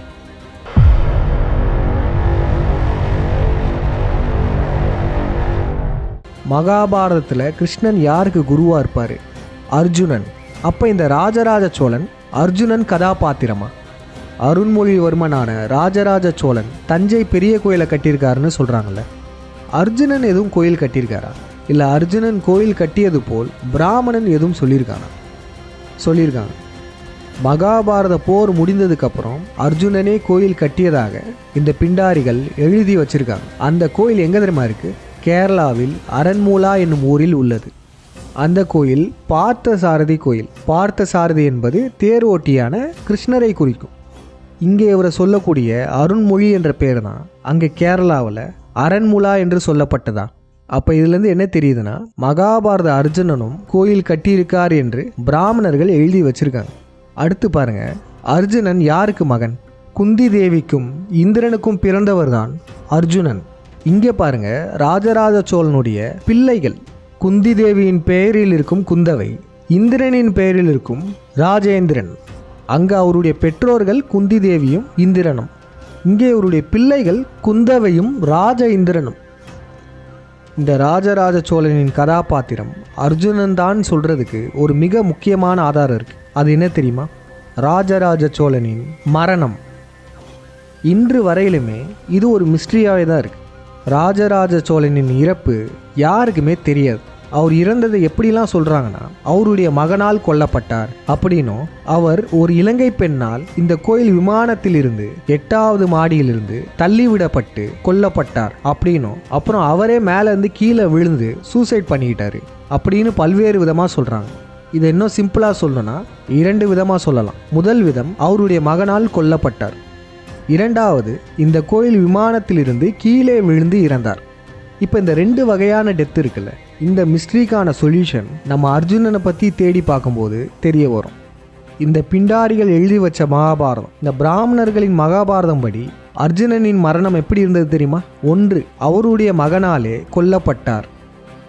2, மகாபாரதம்லாம் முடிஞ்சதுக்கப்புறம் மேரு மலையிலிருந்து கீழே விழுந்து இறந்து போனார். இந்த இடத்துல என்ன சொன்னாங்க? ராஜராஜ சோழன் அவருடைய மகனால் கொல்லப்பட்டார்னோ, இந்த கோயில் விமானத்திலிருந்து கீழே விழுந்து இறந்தார்னோ 2 வகையாக சொல்கிறாங்க. இங்கே அர்ஜுனனுக்குமே இதே தான். அவருடைய மகனால் கொல்லப்பட்டிருக்காரு, மீண்டும் உயிர் பிழைச்சிருக்காரு. அதுக்கப்புறம் கடைசியாக மேரு மலையிலிருந்து கீழே விழுந்து இறந்திருக்காரு. மேருமலைனா வேற ஒன்றும் இல்லை, இமயமலை தான். அப்போ இங்கே ராஜராஜ சோழனுடைய மரணத்தையும் மகாபாரத அர்ஜுனனுடைய மரணம் போல தான் சொல்லியிருக்காங்க. உண்மையிலேயே அர்ஜுனன்லாம் இப்படி இறக்கல. இது இந்த பிராமணர்கள் எழுதின கதை தான். ஆனால் இதை எவ்வளோ நுட்பமாக மறைச்சி வச்சுருக்காங்க பாருங்களேன். இங்கே மேரு மலையிலேருந்து அர்ஜுனன் கீழே விழுந்து இறக்குறாருல, இங்கே கோயிலேருந்து கீழே விழுந்து இறக்குறாருல. இந்த கோயிலுக்கும் மேரு மலைக்கும் உள்ள தொடர்பு என்ன தெரியுமா? இந்த தஞ்சை பெரிய கோயிலின் மற்றொரு பெயரே தக்ஷண மேரு. இதுக்கு இன்னொரு பேரே மேருமலை தாங்க. அப்போ இதுலேருந்து என்ன தெரியுது? ராஜராஜ சோழனின் இறப்புன்னு சொல்லிட்டு மகாபாரத அர்ஜுனன் எப்படி இறந்தார்னு பொய் சொன்னாங்களோ அதே பொய்யை தான் இங்கேயுமே வச்சுருக்காங்க. அப்போ இதன் மூலமாக நமக்கு என்ன தெரிய வருதுன்னா, நம்ம பிற்கால சோழர்கள்னு சொல்கிறாங்கல்ல, விஜயாலய சோழன், உத்தம சோழன், ராஜராஜ சோழன், ராஜேந்திர சோழன், மேலும் ராஜராஜ சோழன் 2, 3, ராஜேந்திர சோழன் 2, 3, இவங்க எல்லாரையுமே நம்ம மறு ஆய்வு செய்யணுங்க. இந்த பிண்டாரிகள் வரலாறுன்ற பேரில் பல பொய்களை நம்மக்கிட்ட திணிச்சு வச்சுருக்காங்க. இப்போ எடுத்துக்காட்டுக்கு பாருங்கள், ராஜராஜ சோழனின் காந்தலூர் சாலை போர்ன்னு சொல்கிறாங்க. இதுவே நமக்கு மிகப்பெரிய சந்தேகத்தை எழுப்புது. என்னதுன்னா, ராஜராஜ சோழனுடைய அண்ணனை பிராமணர்கள் கொண்டுட்டாங்களாம். அதுக்கப்புறம் ராஜராஜ சோழன் அரசனை ஏறினதுக்கப்புறம் பழி தீர்க்கிறதுக்கு மீண்டும் அந்த ஃபைல்ஸை எடுக்கிறான். இப்போ இந்த பிராமணர்களை எப்படி பழி தீர்த்திருக்கணும்? இவருடைய அண்ணனை கொன்ன மாதிரியே அந்த பிராமணர்களையும் கொண்டிருக்கலாம், இல்லை வேற கடும் தண்டனையும் கொடுத்துருக்கலாம். ஆனால் இதெல்லாம் பண்ணாமல் இவர் என்ன பண்ணியிருக்காருன்னா, இவருடைய அண்ணனை கொண்ட பிராமணர்களுக்கு எந்த ஒரு தண்டனையும் கொடுக்காம அந்த பிராமணர்கள் அவர்களுடைய உறவினர்களெல்லாம் நாடு கடத்தியிருக்காராம். எந்த நாடு கடத்தியிருக்காருன்னா, தமிழ்நாட்டிலிருந்து கேரளாவுக்கு அனுப்பியிருக்காராம். இதெல்லாம் ஒரு தண்டனையாங்க. அப்போ இதன் மூலமாக இந்த பிராமணர்கள் என்ன சொல்ல வராங்க? பிராமணர்கள் கொலையே செஞ்சாலும் அவங்களை திருப்பி கொல்லக்கூடாதுன்னு அந்த காலத்தில் சட்டம் இருந்ததாம். அதை ராஜராஜ சோழனும் அமல்படுத்தியிருக்காராம். இப்படின்னு சொல்லி ராஜராஜ சோழனை கொச்சைப்படுத்தி தானே வச்சுருக்காங்க. நம்ம என்ன சொல்கிறோன்னா, இதெல்லாம் நடந்திருக்க வாய்ப்பு இல்லை. இவங்க வரலாறுன்ற பேரில் பல கதைகளை புனைந்து வச்சுருக்காங்க. இந்த காந்தலூர் சாலை போருமே ஏன் காந்தாரியின் ஊராக இருக்கக்கூடாது? மகாபாரத போரில் 100 மலைநாடுகள் அனைத்துமே கேரளாவில் தான் இருக்குது. இந்த காந்தாரியும் சகுனியும் கூட கேரளாவில் இருந்து தான் செயல்பட்டாங்க. அப்போ இந்த காந்தலூர் என்பதும் காந்தாரியின் ஊர் என்பது தானான்றதை நம்ம பார்க்கணும். இந்த பிற்கால சோழர்களை மீண்டும் நாம் ஆராய வேண்டும். இந்த பிண்டாரிகள் நம் வரலாறையெல்லாம் தெரிஞ்சுக்கிட்டு போலியான வரலாறுகளை மக்கள்கிட்ட திணிக்கிறாங்க. மக்களுக்கெல்லாம் இந்த ராஜராஜ சோழனே எப்படி தெரிய வந்தது தெரியுமா? பொன்னியின் செல்வன் நாவல்ல இருந்து தான் தெரியவே வந்தது. இந்த யூத பிராமணன் தான் இந்த பொன்னியின் செல்வன் நாவலையுமே ஏற்றிருக்கான். அந்த நாவல் படித்தவங்களுக்குலாம் நல்லாவே தெரியும். அந்த நாவலில் கற்பனை கதாபாத்திரமான நந்தினிலாம் இருக்கும். இப்படி கற்பனை கதாபாத்திரங்கள்லாம் இருந்தாலும் கூட அந்த நாவலில் கருவூராரை காமிச்சிருக்க மாட்டாங்க. அதாவது கிருஷ்ணனை அந்த நாவலில் காமிச்சிருக்க மாட்டாங்க. ஏன் தெரியுமா? ஏன்னா அந்த நாவலை எழுதுனதே கிருஷ்ணன் தானே. கல்கி கிருஷ்ணமூர்த்தி தானே அந்த நாவலே எழுதியிருக்காரு. இப்போ கடைசியாக நம்ம கருவூரார் விட்ட சாபத்துக்கு வருவோம். அதற்கு முன்னாடி இன்னும் ஒரு இன்ட்ரெஸ்டிங்கான டீகோடிங்கை பார்த்துருவோம். இடைச்சி கல்.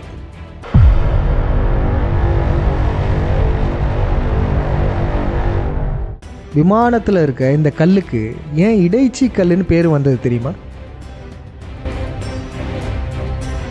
தஞ்சை பெரிய கோவில் இறைவன் பிரகதீஸ்வரர் ஆலயத்தில் இடைச்சியின் பங்களிப்பு குறித்த வரலாற்று பதிவு. தஞ்சை பெரிய கோவிலை கட்டியது யார் என்று கேட்டால் எல்லோரும் யோசிக்காமல் ராஜராஜ சோழன் என்று பதில் சொல்லிவிடுவார்கள். ஆனால் ராஜராஜ சோழனோ அந்த கோவிலை கட்டியது நான் இல்லை என்று சொல்கிறார். தஞ்சை பெரிய கோவில் கட்டி முடிக்கப்பட்டு குடமுழுக்கு கும்பாபிஷேகத்துக்கு நாளும் குறிக்கப்பட்டு விட்ட நேரம் அது. கோவில் எதிர்பார்த்தபடி நல்லபடியாய் கட்டி முடிக்கப்பட்ட சந்தோஷத்தில் ராஜராஜ சோழன் நிம்மதியாக தூங்கும்போது கனவில் இறைவனான பரமசிவன் அவன் முன்னே எழுந்தருளினார். ராஜராஜ சோழன், இறைவா, என் பாக்கியம் என்னவென்று சொல்வது? தாங்கள் எனக்கு காட்சி தந்தது நான் செய்த பாக்கியம். தங்களுக்கு நான் கட்டிய கோவில் எப்படி இருக்கிறது? இந்த ஊரிலே எல்லோரும் வியந்து பார்க்கும் மிகப்பெரிய கோவிலாக கட்டியுள்ளேன். அதற்கு தஞ்சை பெரிய கோவில் என்று பெயர் சூட்டப் போகிறேன். மகிழ்ச்சிதானே தங்களுக்கு என்று கேட்டான் ஆனந்தமாக. இறைவன் சிரித்துக்கொண்டே, மிகவும் ஆனந்தமாக இருக்கிறோம். ஒரு இடைச்சி மூதாட்டியின் காலடி நிழலின் கீழ் யாம் மிகவும் ஆனந்தமாக இருக்கிறோம் என்று கூறி மறைந்தார். ராஜராஜ சோழனின் கனவும் கலைந்தது. வெளித்தெழுந்த ராஜராஜன் தான் கண்ட கனவை பற்றி மறுநாள் அரசவையில் கூறி அந்த கனவுக்கு விளக்கம் கேட்டான். யாருக்கும் பதில் தெரியவில்லை. பின் நேராக கட்டி முடிக்கப்பட்ட தஞ்சை பெரிய கோவிலுக்கு சென்றான். கோவில் சிற்பியிடம் தான் கண்ட கனவை கூறி விளக்கம் கேட்டான். சிற்பி தயங்கியவாறே, அரசே, கடந்த 3 மாதங்களாக மோர் விற்கும் வயதான ஒரு இடைச்சி மூதாட்டி தினமும் மதிய வேளையில் இங்கு வருவார். வயதான நிலையில் இருந்தாலும் தன் பங்குக்கு இந்த கோவிலுக்கு ஏதாவது செய்ய வேண்டும் என்று எண்ணி தன் வீட்டில் உள்ள மோரில் பாதியை இந்த கோவிலுக்காக வேலை செய்யும் எங்களுக்கு குடிக்க இலவசமாக கொடுப்பார். நாங்களும் காசு கொடுத்தாலும் வாங்க மறுத்து விடுவார்.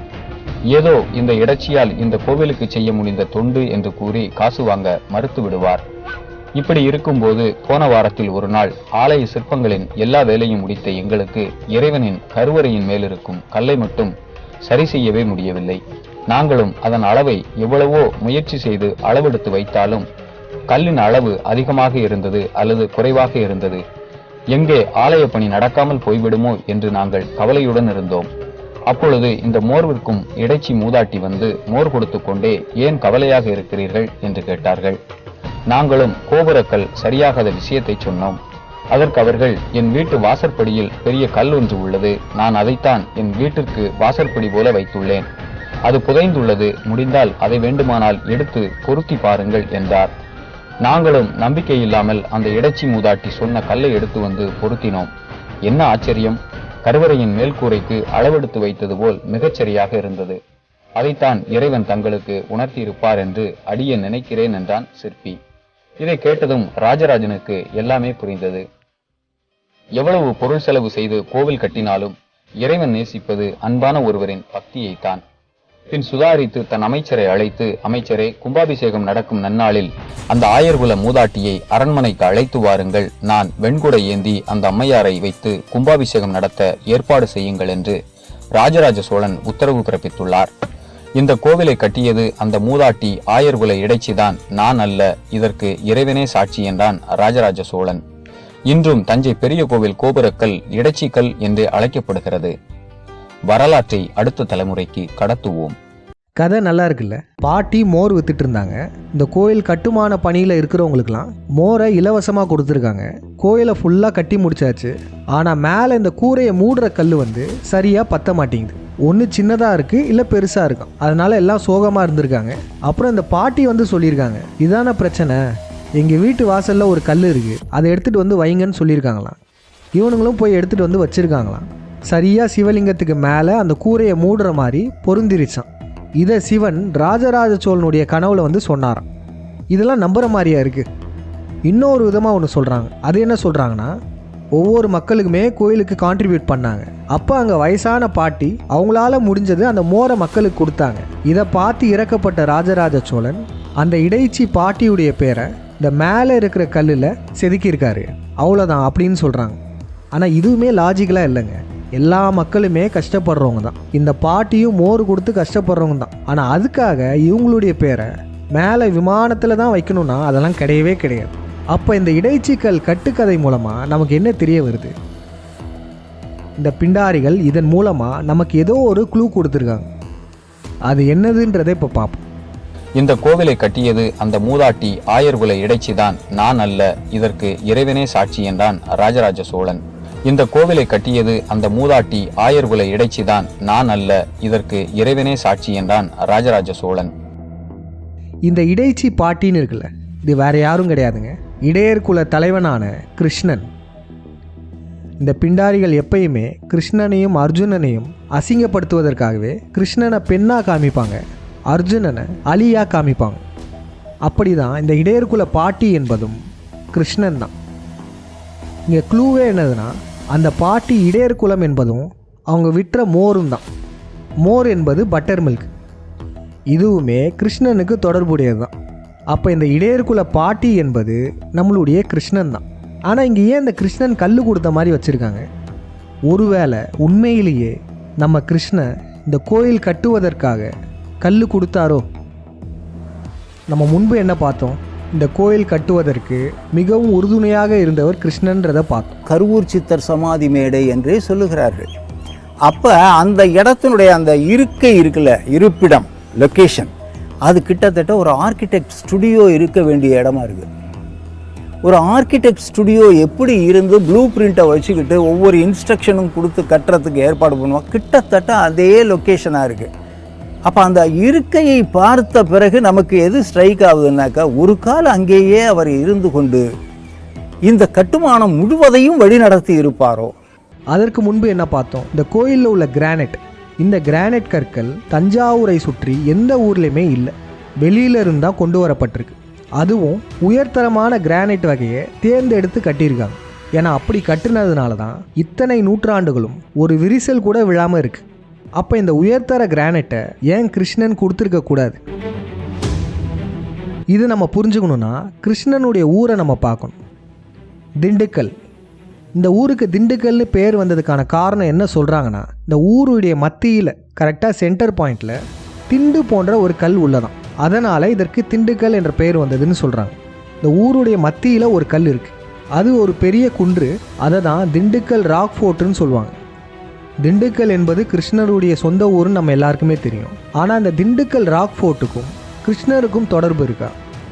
மேலும் இந்த திண்டுக்கல் ராக் ஃபோர்ட்டுக்கும் இந்த தஞ்சாவூர் ராஜராஜேஸ்வரர் கோயிலுக்கும் ஏதாச்சும் தொடர்பு இருக்கா?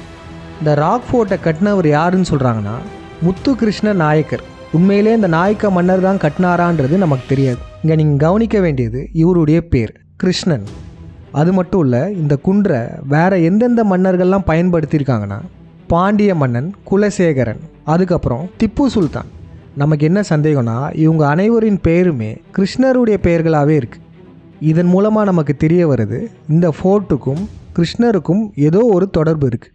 நம்ம என்ன சந்தேகம் சொல்லியிருந்தோம்? தஞ்சை பெரிய கோயிலை கட்டுவதற்கு உயர்தரமான கிரானைட் கற்களை கிருஷ்ணர் ஏன் கொடுத்துருக்கக்கூடாது? அதுவும் இந்த கிருஷ்ணருடைய திண்டுக்கல் மலைக்கோட்டை இருக்குல்ல, இதுவே கிரானைட் கற்களால் ஆன குன்று தாங்க. அதுவும் பாருங்கள், பாதி குன்று தான் இருக்கும். தமிழ்நாட்டில் மொத்தம் 2 வகை கிரானைட் தான். ஒன்று கருப்பு கிரானைட், இன்னொன்று இந்த சிகப்பு வகை கிரானைட். அப்போ இந்த ராஜராஜேஸ்வரர் கோயில் கட்டுவதற்கு இந்த திண்டுக்கல் குன்றில் உள்ள கிரானைட்டை பயன்படுத்தியிருப்பாங்களா? இந்த பிண்டாரிகள் எல்லா இடத்துலையும் சிம்பாலிசம் வச்சுட்டு போகிற மாதிரியும் இந்த திண்டுக்கல் ராக் ஃபோர்ட்டுக்குமே ஒரு சிம்பாலிசத்தை வச்சுட்டு போயிருக்காங்க. இந்த ராக் ஃபோர்ட் மலை உச்சியில் ஒரு கோயில் இருக்கும். அந்த கோயிலுடைய பழைய பேர் என்ன தெரியுமா? ராஜராஜேஸ்வரி கோயில். இங்கே இருக்கிறது ராஜராஜேஸ்வரர் கோயில், அங்கே அந்த குன்றில் இருக்கிறது ராஜராஜேஸ்வரி கோயில், மிகச்சிறிய கோயில். இந்த ராக் ஃபோர்ட்டில் இருக்கிற கிரானைட் கற்கள் தான் இந்த கோயிலுக்கு பயன்படுத்தப்பட்டிருக்கான்ற ஆய்வு செய்யணும். ஏன்னா அந்த பிண்டாரிகள் சும்மாலாம் கதை கட்ட மாட்டாங்க. ஒரு இடையர்குள்ள பாட்டி பட்டர் மில்க் விற்றாங்களாம், அவங்க ஒரு கல் கொடுத்தாங்களாம், அந்த கல்லை தூக்கி மேலே வச்சாங்களாம். இதெல்லாம் இவங்க சும்மாலாம் சொல்லலை, இதற்கு பின்னாடி மறைப்பொருளை வச்சு தான் சொல்லியிருக்காங்க. கூடிய விரைவில் தமிழ்நாட்டில் 5ஆம் தமிழர் சங்கத்தின் தலைமையில் தூய தமிழர்களின் ஆட்சி வரணும். தஞ்சை பெரிய கோயிலுக்கு கார்பன் டேட்டிங் செய்யப்படணும். இந்த திண்டுக்கல் ஃபோர்ட்டில் உள்ள கல்லும் இந்த கோயில் கிரானைட் கல்லையுமே ஆய்வுக்கு உட்படுத்தணும். தூய தமிழர்களால் வெளிப்படையான உண்மையான ஆய்வுகள் நடக்கும்போது நிச்சயமாக மறைந்திருக்கும் உண்மை வெளியே வரும்.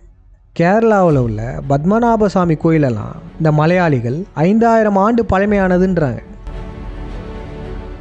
ஆனால் நம்ம கோயில்களை மட்டும் நம்ம ஏன் வெறும் 1000 ஆண்டு பழமையானதாக நினச்சிட்ருக்கோம்? இந்த பிண்டாரிகள் நம்மளுடைய டெக்னாலஜிகளை அழித்த மாதிரி அனைத்து கோயில்களையுமே அழிச்சிருக்காங்க. ஆனாலும் ஒரு சில கோயில்களை அவங்களால அழிக்க முடியல.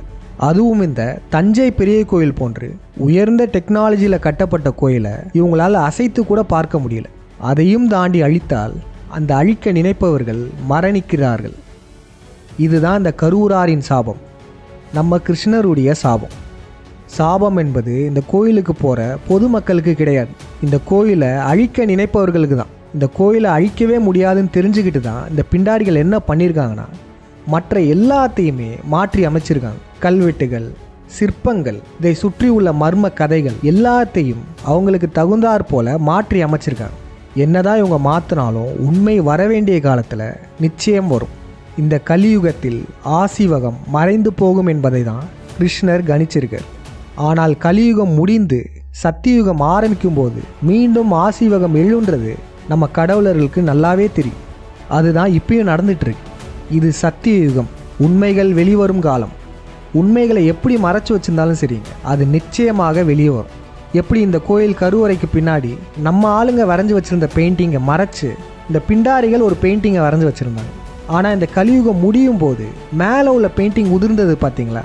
உதிர்ந்து உள்ளே இருக்கிற பழைய பெயிண்டிங்லாம் வெளிப்பட்டதில்லை. அதுபோல தான் இந்த பிண்டாரிகள் என்னதான் தமிழர்களின் உண்மை வரலாற்றை மறைத்து வச்சிருந்தாலும் இந்த சத்தியுகத்தில் அது மீண்டு எழும்.